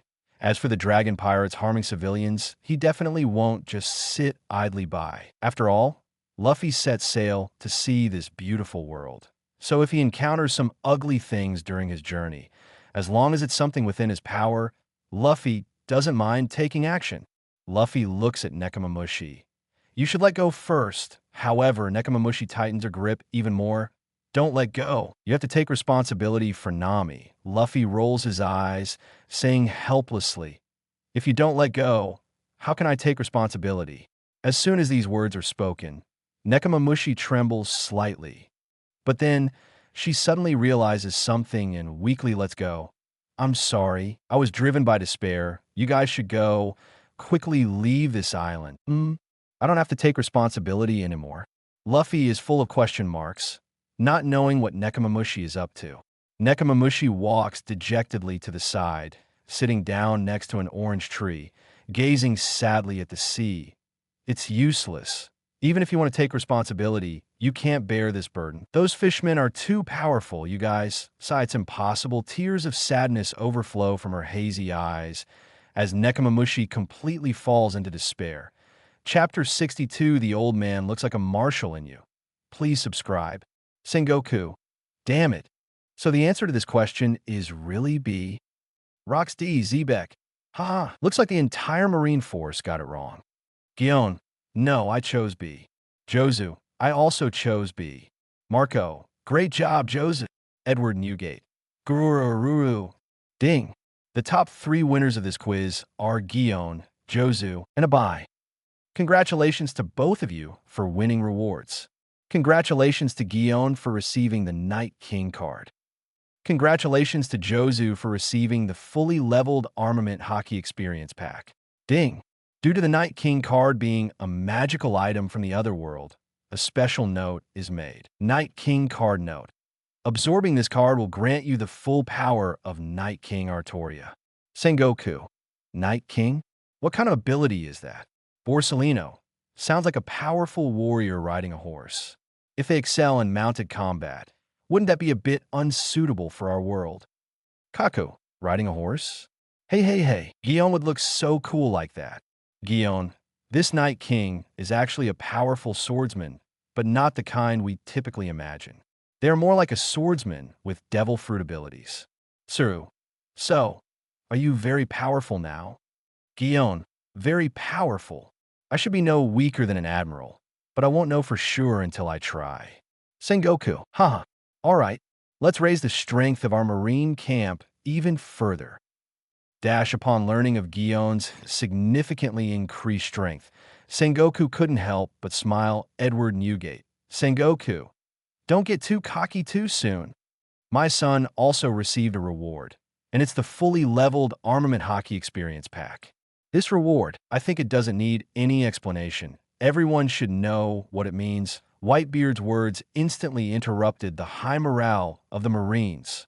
Clearly, this fully leveled Armament Haki Experience Pack can directly enhance a person's Armament Haki to its strongest state achievable through training. And Jozu, who is already known for his strength, combined with his ability to turn his body into diamond, can make his physical body reach a level comparable to the hardest substance in this world. Now he possesses the fully leveled Armament Haki. In other words, in terms of pure destructive power, Jozu has definitely reached the peak of this world's power system, and his defense is even more terrifying. Don Quixote da Flamingo. Fufufu. Interesting. It's getting more and more interesting. Let chaos reign. The more chaotic it is, the happier Lousy is. After the rewards were distributed, the video in the red frame continued playing. Those fishmen are too powerful, you guys sigh. Can't do it. Makino fell into deep despair. Can't do it. The expressions of Luffy and the others subtly changed. Zoro, Usopp, and Buggy look at Luffy. Luffy shakes his head, signaling to leave first. Halfway through, Zoro takes off his shoes and covers Sanji's mouth and nose with them. Sanji hummed twice and woke up. Hiss, hiss. Sanji wiped his nose and furrowed his brow. What happened? Zoro spread his hands. I don't know. Usopp smirked and leaned in. I'll tell you secretly, while you were unconscious. We just encountered a beautiful girl. What? Sanji widened his eyes. Damn it. You guys didn't wake me up to see. All right, I remember now. I was knocked out by Luffy's Conqueror's Haki. Then, Sanji saw the large treasure chest carried by Buggy and got angry. You guys actually stole the money of such a beautiful girl, you bastards. Bang! Luffy released his Conqueror's Haki. The noisy voices immediately quieted down. Zoro shook his head slightly and had to carry Sanji again. Then smoked Sanji. Bastards! Damn it, Red Luffy. Damn it, Red Zoro. You two bastards. Trafalgar Law. That Sanji over there is really miserable. Usopp, haha. That Sanji over there successfully made a comeback. He got hit by Luffy's Conqueror's Haki for the third time. Nami, looking at this situation, on the path of eating Conqueror's Haki, that Sanji over there will eat until he's full. Roronoa Zoro. Hee, serves you right for being lecherous. Vin smokes Sanji. Damn green seaweed head, just you wait. Next time when you're asleep, I'll definitely tie my shoes to your mouth. Roronoa Zoro. Are you crazy? It was the Zoro over there who did it. What does it have to do with me? Vin smokes Sanji. I don't care. I just want to vent for the me over there. Luffy and his group walked for a while, and Buggy gestured with his hand to indicate the direction, furrowing his brow. Something's not right. This path doesn't lead to the Evil Dragon Park, right? According to that little girl earlier, the Evil Dragon Park should be in this direction. Buggy pointed to the left. Luffy nodded. Yes, we're not going to the Evil Dragon Park right now. Are we really going to ignore the Evil Dragon Gang's harm to the village? Usopp talked big, but he was already inventing want to show off, but also really scared. Luffy shook his head. No, if what she said is true, then we definitely have to take action. It's just, her words don't make sense logically in many places. Zoro asked in confusion, what's the problem? Luffy didn't stop walking and said as he walked, according to her, this village has been ravaged by the evil dragon pirates for 5 years. This place is under the jurisdiction of the world government. Why haven't the Marines come to arrest the evil dragon pirates for 5 years? Actually, I thought of that just now, but you said it first. Usopp said, wanted to save face. Luffy gave Usopp a disdainful look and didn't expose him. There are still 2 possibilities. One is that the girl just now is still lying, and the other is that the Marines here are tacitly allowing the actions of the evil dragon pirates. Hiss. When the popular Luffy said this, the audience couldn't help but gasp. Terrifying. Too terrifying. Just watch the video on the White Luffy's side. Everyone already knows about the evil dragon pirates and Rear Admiral Mouse. At this moment, when they watched the video of Red Luffy, everyone was shocked from the bottom of their hearts. Kazan. That kid's thinking is really meticulous. Just by a few clues, he managed to analyze the whole situation thoroughly. Borsellino. This is Garp's grandson. It's only natural for him to be strong. Monkey D. Garp. Kizuru. Ever since you entered the Marine Academy, this old man saw the potential of an admiral in you, Borsellino. Aha! That's not true, huh? Capone Beach. The straw hat Luffy over there is indeed astonishingly intelligent. In comparison, the Luffy here seems a bit foolish, Trafalgar Law. That's not the case. The straw hat captain here is also highly intelligent, but he tends to be too emotional when faced with situations. He doesn't like to dwell on things and only believes in his first instincts, which contrasts sharply with Red Luffy's rationality. Nico Robin. Yes, although the rational Luffy over there is charming. Our emotional Luffy is also fascinating. Monkey D. Luffy. What? Both versions of me are great. Rorinoa Zoro. Idiot Luffy. Leave the praise to others, the Marines allowing pirates to do bad things? And for 5 years? That's impossible. Usopp widened his eyes, showing a bewildered expression. I don't know, I also think this kind of thing is too absurd. Luffy shook his head and then made a gesture of indifference. So, if we want to know the truth, we have to see it with our own eyes. Before long, Luffy and his group arrived at the seaside, boarded the Mary, sailed to another port, and then landed. Soon, they found a village. Octagonal Durian Village. I'll go gather some information. Usopp volunteered and walked toward the tree where a woman was talking to 2 children. Seeing Usopp approaching, the 2 children immediately trembled in fear and knelt down. Hey? This scene completely confused Usopp. Don't be afraid, he's not a fishman. The woman quickly pulled her 2 children up and then looked at Usopp awkwardly. Sorry, you're from out of town, right? They mistook you for a fishman. Usopp scratched his long nose. Feeling a bit embarrassed after a while, Usopp came back. I asked and found out that the evil dragon pirates did indeed come here 5 years ago. They have been suppressing dozens of villages in this area, demanding a monthly head tax, otherwise they will be killed. By the way, that woman said that less than 20 miles east from here, there's another village called Banana Papaya Village. Just last month, the entire village was destroyed because someone tried to resist the rule of the fishmen. Usopp relayed the information he gathered to everyone. Luffy thought for a moment and pointed east. Let's go take a look at Banana Papaya Village. When they arrived at Banana Papaya Village, they were shocked by what they saw. All the houses in the entire village were turned upside down, clearly overturned by someone. Not long after, they found a small mound made up of the bodies of the villagers at the entrance of the village. When this scene appeared, a blazing fire ignited in Luffy's calm eyes. Nefeltari Vivi, those despicable bastards. Tashigi, bastards. They killed so many innocent civilians. Hina, just because they couldn't pay the so-called head tax, they killed so many people. Those damn fishmen. Nami. If it weren't for Luffy and the others rescuing us, the entire Sabeti archipelago would still be under this cruel rule. Rox D. Zebek. Don't be surprised. Things like this happen every day in the New World. Marshall D. Teach Zihaha. This is the essence of the survival of the fittest in this world. If you don't want to be fish food, then become strong. By the way, that red-haired Luffy over there seems to have the same idea, Jinbei. I'm sorry. I truly apologize. I shouldn't have let the Marines release the celestial dragons back then.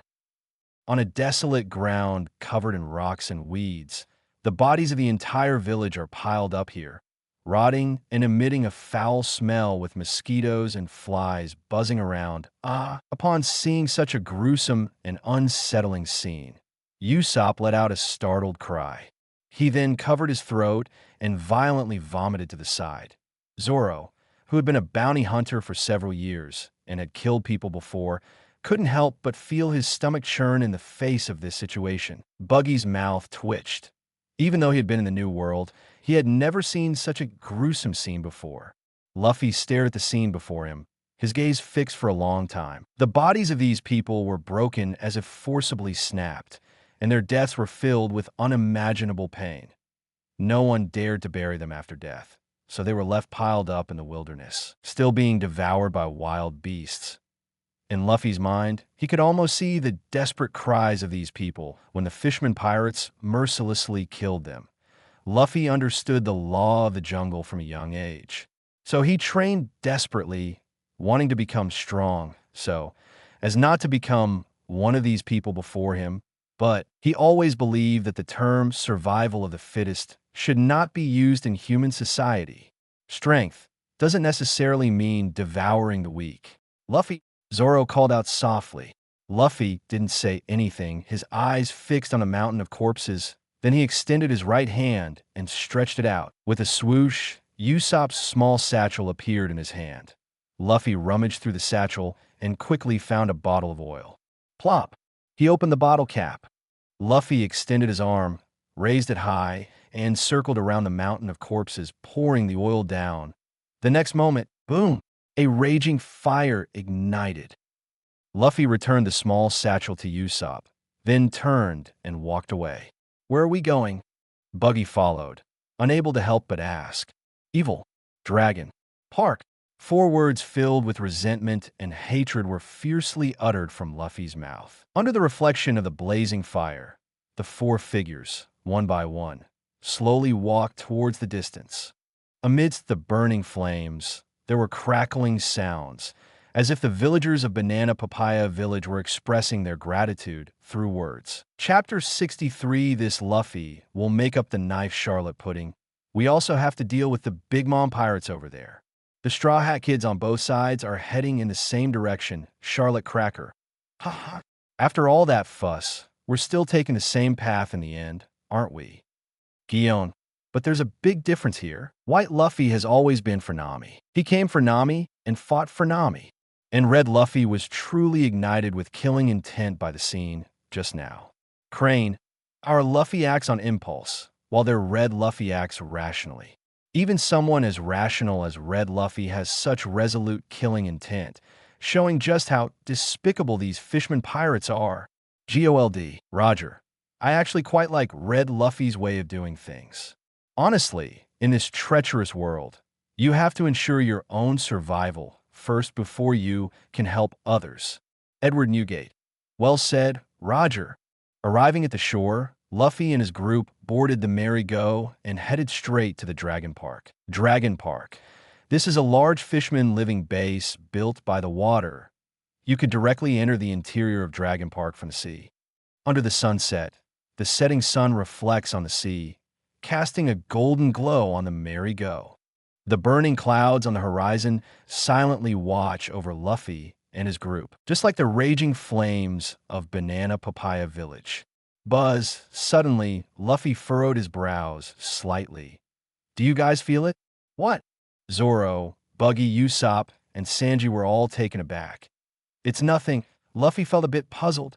Just now, he seemed to have heard a little girl's voice softly calling out to him, reminding him that the ship was in danger. That voice disappeared in an instant, ethereal. Could it be my imagination? Luffy secretly wondered. Within his field of vision, there was no sign of any enemies. Luffy's observation haki spread out. Very certain there were no enemies. Seems like it was just an illusion. Oh no, Weichi. Suddenly, Luffy furrowed his brows, and in one step, he rushed to the edge of the railing. His observation haki sensed a fish, no? A fishman. A fishman was swiftly moving towards the bottom of the ship from beneath the sea. Rubber fish grip. Luffy's right hand opened its 5 fingers, and a jet-black armament haki instantly covered it. In the next moment, his right hand plunged into the water below. KT, one of the executives of the Big Mom Pirates, Kurobi, was rapidly approaching the ship. And underwater, another executive, Octopus Hatchon, was already in position. Just now in Dragon Park, the guarding fishmen saw a ship approaching, and Kurobi and Hatchon immediately got excited. Because their specialty is sinking ships. At this moment, I'm feeling a bit itchy, so I'm ready to cooperate. Octopus Hatchling is already in position, waiting for Kurobi to break the enemy's helm. Once that happens, he will move the underwater reefs and create a direct path to the seafloor, forming a uzumaki. They have done this many times before, and every time they see the terrified expressions of the people on the ship as they are sucked into the uzumaki, they find it very interesting. Is this the helm of this ship? It looks quite sturdy. However, with the power of us fishmen, all of this will be crushed. Karubi looked at the helm of the merry-go and was about to approach it when suddenly he felt a tightness around his neck. It was as if a giant pair of iron pliers instantly clamped around his neck, preventing him from speaking. Splash! Luffy pulled his arm back from the water and threw Vice Admiral Karubi onto the deck. Leaving the other four in shock, Karubi sat on the ground, looking confused, and looked up at the 5 people standing next to him before realizing what was going on. Lowly humans, how dare you act so arrogantly here? Shaking his head, Karubi quickly stood up. Usopp reflexively took a few steps back. Luffy, Zoro, Buggy, and Sanji all looked at Usopp at the same time. Usopp awkwardly grinned. Strategic retreat. For 100-tile fist. Dash. On the other hand, Karubi didn't give them any face and directly attacked Luffy with Fishman Karate. Swish! Zoro's pitch-black blade fell, and Karubi's arm fell to the ground with a thud. Karubi fell to the ground, clutching his severed arm and howling in pain. He looked at his severed arm on the ground, filled with disbelief. In a small place like East Blue, how could a human sword be so sharp? Luffy squatted down, his right hand with 5 fingers open, grabbing Karubi's head as if casually asking, "Let me ask you something. Did you promise Nami that as long as she could produce 100 million berries, you would set her and all the people in Kokoyashi village free?" Nami? What's your relationship with her? Upon hearing Nami's name, Karubi's expression immediately turned unfriendly as he retorted, "Now I'm asking you, right? Yes or no?" Luffy asked calmly. However, Karubi was not a pleasant person, and he sneered, "What business is it of yours? Why should I tell you? Kill him." Luffy stopped asking and let go of Karubi's head, slowly standing up. "If you just wanted to interrogate him, you could have used torture." Buggy pulled out a dagger from his hand and volunteered. Luffy shook his head. "There's no need to waste time on him. There are plenty of fishmen inside. One less won't make a difference." Buggy shrugged and cut Karubi's neck with a knife, then lifted him up and threw him into the sea. Luffy seemed to feel uneasy, and with a clang, he pulled out a knife from Zoro's waist, and his arm suddenly extended. Just as Karubi was falling into the sea, Luffy's knife, covered in armament haki, slashed down on Karubi's skull. Sizzle! Karubi is directly split in half, falling into the sea. Hoa Shao Shan. That fishman should be dead by now, right? Why you have to add another blow? It's a bit too cruel. Trafalgar Law. Mr. Vice Admiral, please use your brain when you speak. Think about the rotting corpses in the Banana Papaya village earlier. Do you still think the Red Straw Hat Pirates' retaliation is cruel? Childhood experiences have taught Law that one must be ruthless when dealing with enemies. If there is even a hint of mercy, it is cruelty to oneself. Sakazuki. UBD. Since when is it your turn to discipline a Marine Vice Admiral? Trafalgar Law. It's the same for you. Since when is it your turn to discipline me? Fool. Don't take yourself too seriously. Sakazuki. You're asking for it. Trafalgar Law. Ask your fleet admiral first if he's willing to let you kill me. Stupid, pathetic worm. Kid Eustace. I quite like the way that Straw Hat Luffy does things. If you're going to kill someone, you must ensure that they die for sure. Otherwise, it will leave trouble behind. It's disgusting, Capone Beach. That's right, this quality is truly outstanding. Ha. Usopp. Hey. I think I saw a ship spirit just now. Did any of you see it? Vinsmoke Sanji. No, are you seeing things? Monkey D. Luffy, nope. It didn't appear. Joel D. Roger. So I wasn't the only one who saw it. I thought I was seeing things. It flashed by and disappeared in an instant. Usopp. Yes. Right before Luffy reached out to catch the fish, the ship spirit flashed by on a barrel next to Luffy. Charlotte Linlin. Now that you mention it, I do have an impression of that. At that time, there was indeed such a shadow. I thought I was seeing things too. Frankie. The ship spirit is actually so bold. I envy that Luffy over there. Luffy, I don't understand. Haven't we already confirmed the wrongdoing of the dragon pirates? Why do we still need to ask Nami about the 100 million berries? Sanji asked in confusion. Luffy rinsed the knife in the seawater, then picked up a nearby cloth to wipe the blade, and said lightly, I feel like our ship is lacking a true navigator. If what Neptune said is true, then Nami is suitable to be our Poseidon. Really? Hearing this, Sanji excitedly danced with joy. Don't get too excited. We don't really know Nami. All our knowledge about her comes from what Neptune told us. So since we're here, let's confirm whether the story about Nami buying the village for 100 million berries is true. If it's true, then you'll agree to let Miss Nami join the crew, right? Before Luffy could finish speaking, Sanji's eyes sparkled with hearts as he raised both hands, spinning and dancing. The other for looked disgusted. Luffy shrugged and said, but that's just my idea. She might not want to join my crew. Why not just snatch her? Snatch Miss Nami onto the ship, right? Sanji smirked and winked at Luffy. Well, you're pretty good at that. Usopp quickly agreed. That's right. I was also forced onto the ship. Buggy looked at the two and added, although I wasn't forced onto the ship, I was also forced by Luffy. Zoro's mouth twitched. Wow. Out of everyone on this ship, am I the only one who joined normally? Shanks, ha ha ha. This Luffy over there is almost like a bandit. Shiki, what you're saying is pirates. Is it even considered a big deal to snatch someone? Achiku, that's right. Anyone who becomes a captain has snatched someone before. Nami, no way. Does that mean to me over there has to come on board sideways? Did the ship leave? Frankie, boarding the ship sideways, what a great image. Nico Robin, don't worry. I guess Luffy over there won't be so rude to you, Vinsmoke Sanji. He dares to be rude to you. But if it's to get you on the ship, tying you up is also an option. Roronoa Zoro, idiot with the curly eyebrows, Vinsmoke Sanji. You damn green seaweed head, shut up. Listening to Sanji's ridiculous request, Luffy shook his head helplessly. It's different. Although you were all tied up and brought onto the ship, there were reasons for it.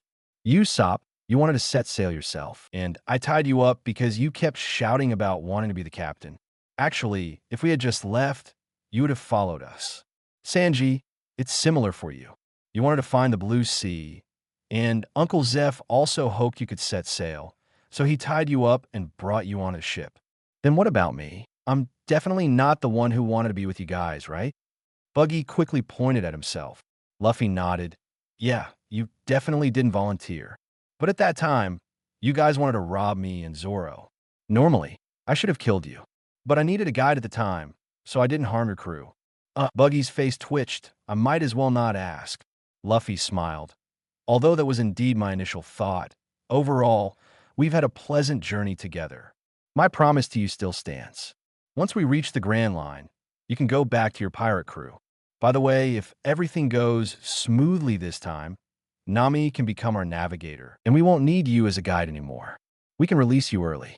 But I'll give you a warning. Don't learn from the dragon pirates.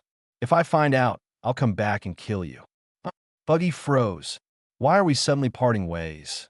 To be honest, he did resist being taken away by Luffy at first, but then, when Luffy gave him guidance on training, Buggy's mindset started to change. And now, as Buggy's training and voluntary separation progressed, he faintly saw hope of becoming stronger. He's not an ungrateful person. He knows that Luffy brought all of this to him. For some reason, even though he feels like a little brother by Luffy's side, it's quite relaxing. Life is always full of hope.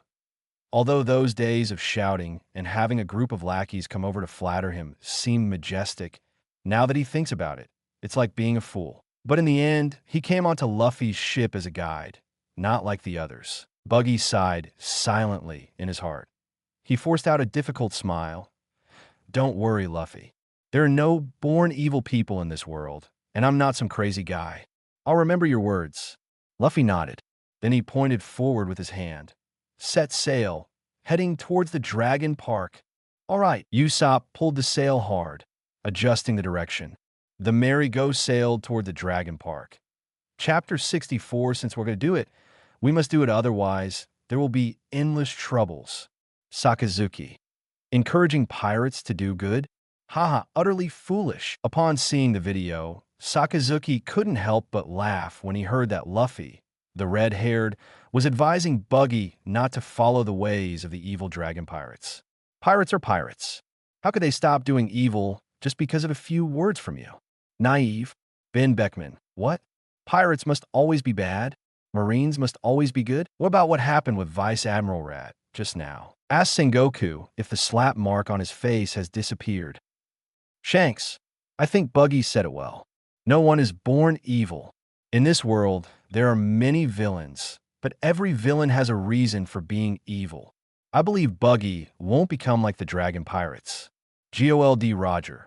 Buggy said it perfectly. In this cruel world, many people are forced to become villains out of necessity.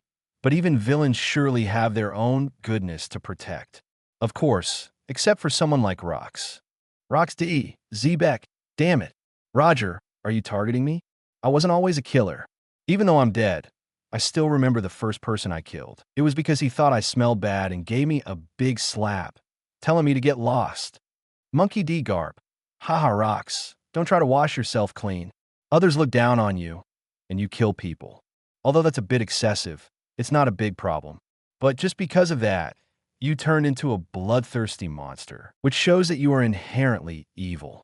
You just needed a trigger to activate it. Rox D. Z-Beck. Haha. I can't be bothered to talk so much with you. In any case, after that incident, I understood one thing. Instead of letting the world hold ill will towards me, I'd rather make this world tremble in fear of my brutality. Shiki. Damn it. Stop babbling and ruining the movie. Dragon Park. Why did Hachi and Crocodile take so long? It's just a regular small boat. They should have dealt with it easily, right? The executive of the Dragon Pirates, Akko, frowned and clenched his teeth. On the nearby lounge chair, Dragon was sunbathing, grinning widely. Those two must be playing some new tricks again. So many people fell into the sea. They must be having fun, right? That's right. Crocodile-sama must be using those human sandbags for some underwater karate. Last time, when a ship fell, 2 little girls were on it. Crocodile-sama went up and used 2,000-watt punches, directly blowing it up. I still remember the terrified and desperate look on those lowly humans. It was truly wonderful. Just as the fishmen were laughing uproariously, a splash of water suddenly erupted from the middle of the Dragon Park. The water splashed with a crimson color. A red figure rushed out of the water. No, something's wrong. It's Crocodile. Hachi held half of Crocodile's body, shouting in terror. Hachi had been waiting underwater for Crocodile to give him a signal, but instead of a signal, he received half of Crocodile's body falling down. Crocodile! Before Hachi could finish speaking, Akio rushed over in a single stride, looking at the lifeless Crocodile with a face full of grief and anger. What's going on? Dragon also jumped up from his lounge chair. Boom! At that moment, the entrance gate of the Dragon Park exploded. A carved goat head quietly entered. Luffy is sitting cross-legged on the neck of this sheep's head. On the deck behind him, Zoro, Buggy, Usopp, and Sanji have already prepared for battle. Let's go. As soon as Mary enters the range of the evil Dragon Park, Luffy immediately roars. An incredibly powerful deterrent force suddenly emanates from Luffy. Like thunder rumbling through the sky, the fishmen in the evil Dragon Park haven't even had time to react and are all heavily pressed to the ground, foaming at the mouth. The fishmen in the water pond flip over and float on the water with their bellies up at the same time. Just as Luffy unleashes Conqueror's Haki, Buggy grabs Zoro with one hand and Sanji with the other, flying straight ahead towards the evil dragon. Of course, Buggy's flight is not perfect because his feet cannot fly. But if he puts his feet in a safe position, the rest of his body can freely fly. After Luffy's Haki leaks, his own arms instantly extend, grabbing both sides of the gate of the evil Dragon Park, and then he quickly bounces himself towards the evil dragon. Except for Usopp, the other 4 almost land next to the evil dragon at the same time. However, didn't you say this guy is very strong? Luffy looks at the evil dragon lying on the ground, foaming at the mouth, and looks at Buggy with a confused expression. Buggy spreads his hands with a helpless expression on his face, In terms of strength, he is indeed the strongest among all the wanted pirates in East Blue. And I heard that he was on par with Jinbei on his previous ship. Who is Jinbei again? Luffy scratches his head. Why are there more and more characters? Buggy says seriously, Jinbei is a truly powerful warrior, one of the 7 warlords of the sea, specially invited by the naval headquarters. In terms of naval battles, even the 4 emperors can't compare in the sea. Zoro kicks the evil dragon, who just grumbles a bit and doesn't have the strength to get up. He furrows his brow. So, in that case, can Luffy now beat the 7 warlords of the sea? Well, I don't think so. I feel like this guy might just have an undeserved reputation. Buggy doesn't want Luffy to misunderstand. If Luffy stubbornly declares that he will fight the 7 warlords of the sea alone, that would be a disaster, he thinks for a moment. He used to be on par with Shanks and the Roger Pirates, but now, there's a huge difference in strength between him and Shanks. The same goes for the evil dragon and Jinbei, right? At this moment, Usopp climbs down from the mast and runs to the others, asking with a puzzled expression, "So, is this battle over?" Zoro spreads his hands. "What else can we do?" Usopp, hey. Isn't Luffy over there too perverted?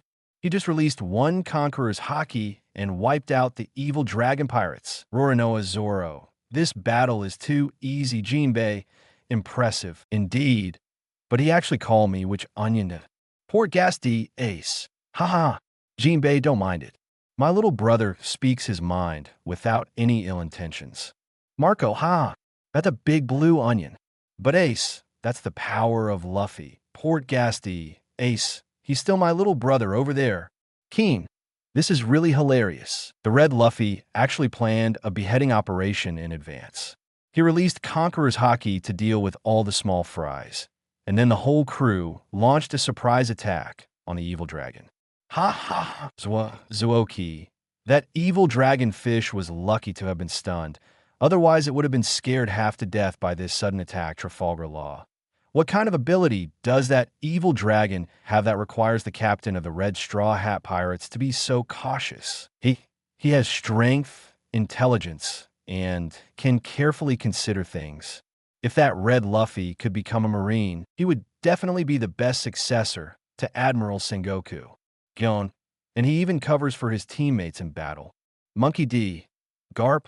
When will the quiz start? I want to participate and preferably get a reward. Maybe switch the 2 Luffys. Monkey D. Luffy, Grandpa, Evil Dragon Park. Next. Usopp shouted loudly in the Evil Dragon Park hall. Buggy floated in with 2 hands holding a fishman pirate, then carried out the fishman who had regained consciousness on the ground. Usopp walked forward and hit the newly arrived fishman with a series of blows, waking him up. Luffy lay on a lounge chair, legs crossed, calmly asking, "Tell me, what's the deal with Nami saving up 100 million berries to buy a village?" After this fishman finished speaking, Usopp shouted again, "Next!" Fishmen were brought in one by one for individual questioning. Some answered, some stubbornly remained silent. But it didn't matter. Luffy just wanted to confirm whether Nami's story about saving up 100 million berries was true or false. After the last fishman was taken away, Luffy sat up straight from the lounge chair and said, "It seems Nami had her reasons for stealing the money back then." Based on the testimonies of over a dozen fishmen willing to confess, Luffy could completely confirm that what Nokajiri said was completely true. He and Usopp went outside, where blood was flowing like a river. The fishmen who had been questioned were all facing execution outside, without exception. At this moment, the entire Evil Dragon pirates were left with only Evil Dragon. "You despicable human. I'll kill you. Give back the lives of my fellow fishmen." Evil Dragon's face twisted, hysterically roaring, filled with anger and struggling. Seeing his appearance, it seemed like he wanted to drink Luffy's blood and eat Luffy's flesh, but his waist was pierced by a sword, nailed to the ground. Although a fishman's bones are 10 times stronger than humans, they are nothing in the face of armament Haki. Luffy walked over, slowly crouched down, grabbed Evil Dragon's hair with his hand, and coldly laughed. "Very good. This is the kind of emotion I wanted to see from you. How does it feel, watching your fellow fishmen being slaughtered? Doesn't it leave a bad taste in your mouth?" Hearing Luffy's provocation, Evil Dragon burned with anger. "You despicable human! You demon! Let go of me, I'll kill you." Let me guess, when you were slaughtering the Banana Papaya village, there must have been villagers shouting and raging at you like you are now, right? Surely there were villagers saying things like, "Evil Dragon, you devil, I'll kill you," and such, right? A clear mockery appeared at the corner of Luffy's mouth. Ah, Evil Dragon was going crazy. That's right. Luffy is absolutely right.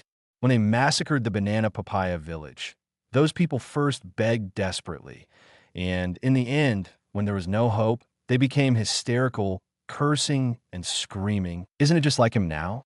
Devil, you're a devil. To be honest, the Evil Dragon is not afraid of death at all, but looking at Luffy in front of him, the Evil Dragon feels deep fear in his heart. His eyes are somewhat vacant, his head involuntarily trembling, and he mumbles incoherently, "You're a devil. Don't come. You are overstimulated and gone crazy." Whether you're truly crazy or pretending, either way, you're going to die. But killing you like this is too easy for you. I'll take you somewhere. Saying that, Luffy grabs the Evil Dragon's head and lifts it up directly. The next day, all the villages in the Sumereiji archipelago sent a large number of people to the Banana Papaya village. Beside the mountain of corpses in the Banana Papaya village, one after another, they crazily attacked the Evil Dragon with their knives. At this time, the Evil Dragon's powerful regenerative ability actually benefited all the villagers. Otherwise, it's likely that the Evil Dragon would have been killed before everyone had a turn with their knives. Finally, in the raging fire, the Evil Dragon let out a miserable howl as it was burned to ashes. Rox D. Zebek. This kid is really interesting. Making that fishman watch as his fellow fishmen were killed one by one, and in the end, having a grand dragon-slaying festival for him. Ha ha. I like this kid. GOLD Roger. Indeed, for scum like the Evil Dragon, he should be repaid in kind. I have to say, this part was really satisfying to watch. It's a relief. Charlotte Linlin. Ha ha ha. I also enjoyed watching it. It's a pity I can't reward him. Otherwise, I would have given him tens of millions of berries. Achiku. I remember that the Evil Dragon pirates on this side were ultimately captured by the Marines, right? John, yes. I think the Straw Hat pirates on this side were foolish in their approach. If you want to rid the world of evil, then you should do it thoroughly. That way, there will be no future troubles. Achika, yeah. If the Evil Dragon's crew still had a chance to escape, wouldn't they possibly go back and seek revenge on the villagers there? Luffy on the other side did it well, not only killing them all, but also releasing the suppressed fear of those villagers for so many years. It feels great. Roronoa Zoro. Thinking about it carefully, we should have killed the Evil Dragon and his crew back then. Fortunately, they were really locked up. If the Marines escorting them were like Lieutenant Mouse, the villagers of Kokoyashi village would have suffered. Usopp.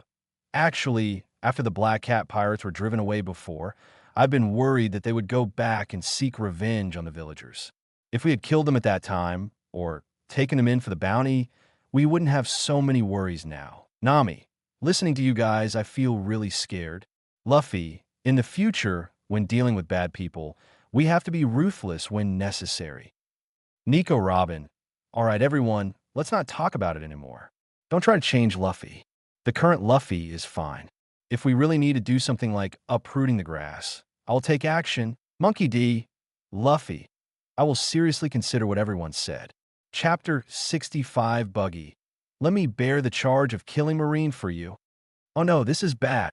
Luffy, who was watching the Dragon Slayer ceremony from the sidelines, suddenly slapped his head and exclaimed, "What's wrong?" Zoro immediately placed his hand on his sword, and his Observation Haki was released instantly. Usopp, Sanji, and Buggy also became alert. Money. So much money. Luffy suddenly scratched his head and grimaced, saying, we should have kept their heads. The dragon's head is worth 20 million berries.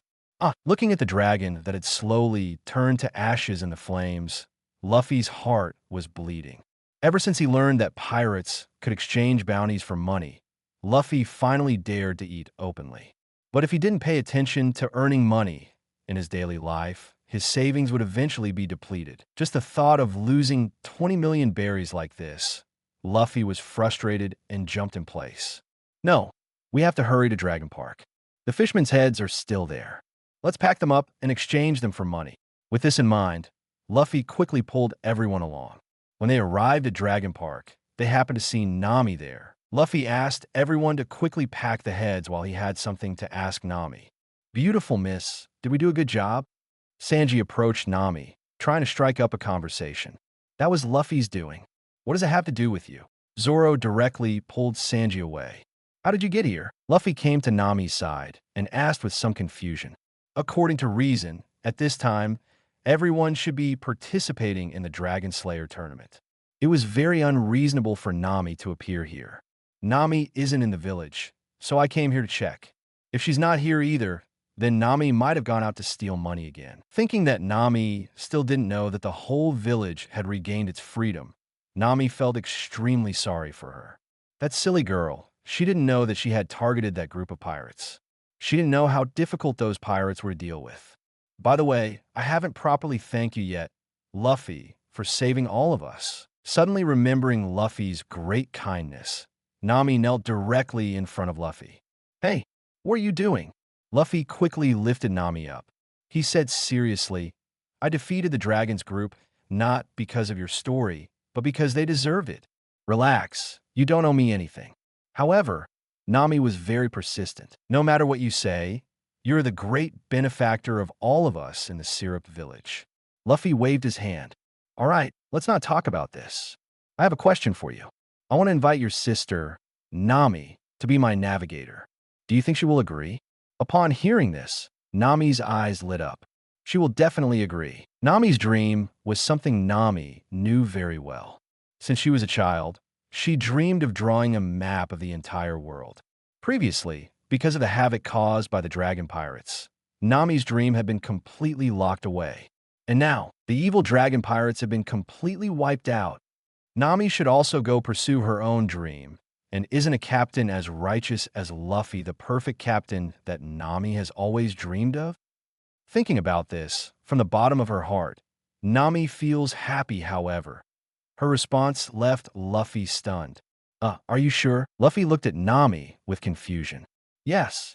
Nami's dream since she was little was to become an excellent navigator. Suddenly, Nami explained to Luffy in detail after finishing Nami's dream. Nami excitedly patted Luffy's shoulder and said, "So, you see, you two are a perfect match, right?" "That's true, but I had a little unpleasant incident with Nami before. I wonder if she holds a grudge." Luffy's face looked troubled like a frostbitten eggplant. "Ha ha ha, you see. When you're in this world, you'll eventually have to pay for your actions," Nico Robin laughed. "Who made him treat Nami-chan like that in the first place?" "Serves him right," Vinsmoke Sanji said. "Now you know, my dear. Why didn't you go easy on me when you had the chance?" Nami said, "Ha ha ha." Frankie laughed. Nico Robin glanced sideways and whispered, "How unpleasant was it?" "Very unpleasant," Luffy replied. "So, no more novels? Take part in the voting. The most requested novels and those with the most likes will be chosen for publication on euroaudiobooks.com. There, I can upload as much as I want without the risk of receiving a strike. Our 18 novels and other content that exceed what is morally acceptable are only published on Patreon or the free novels page. Remember, the site is funded by donations on Ko-fi and Patreon memberships.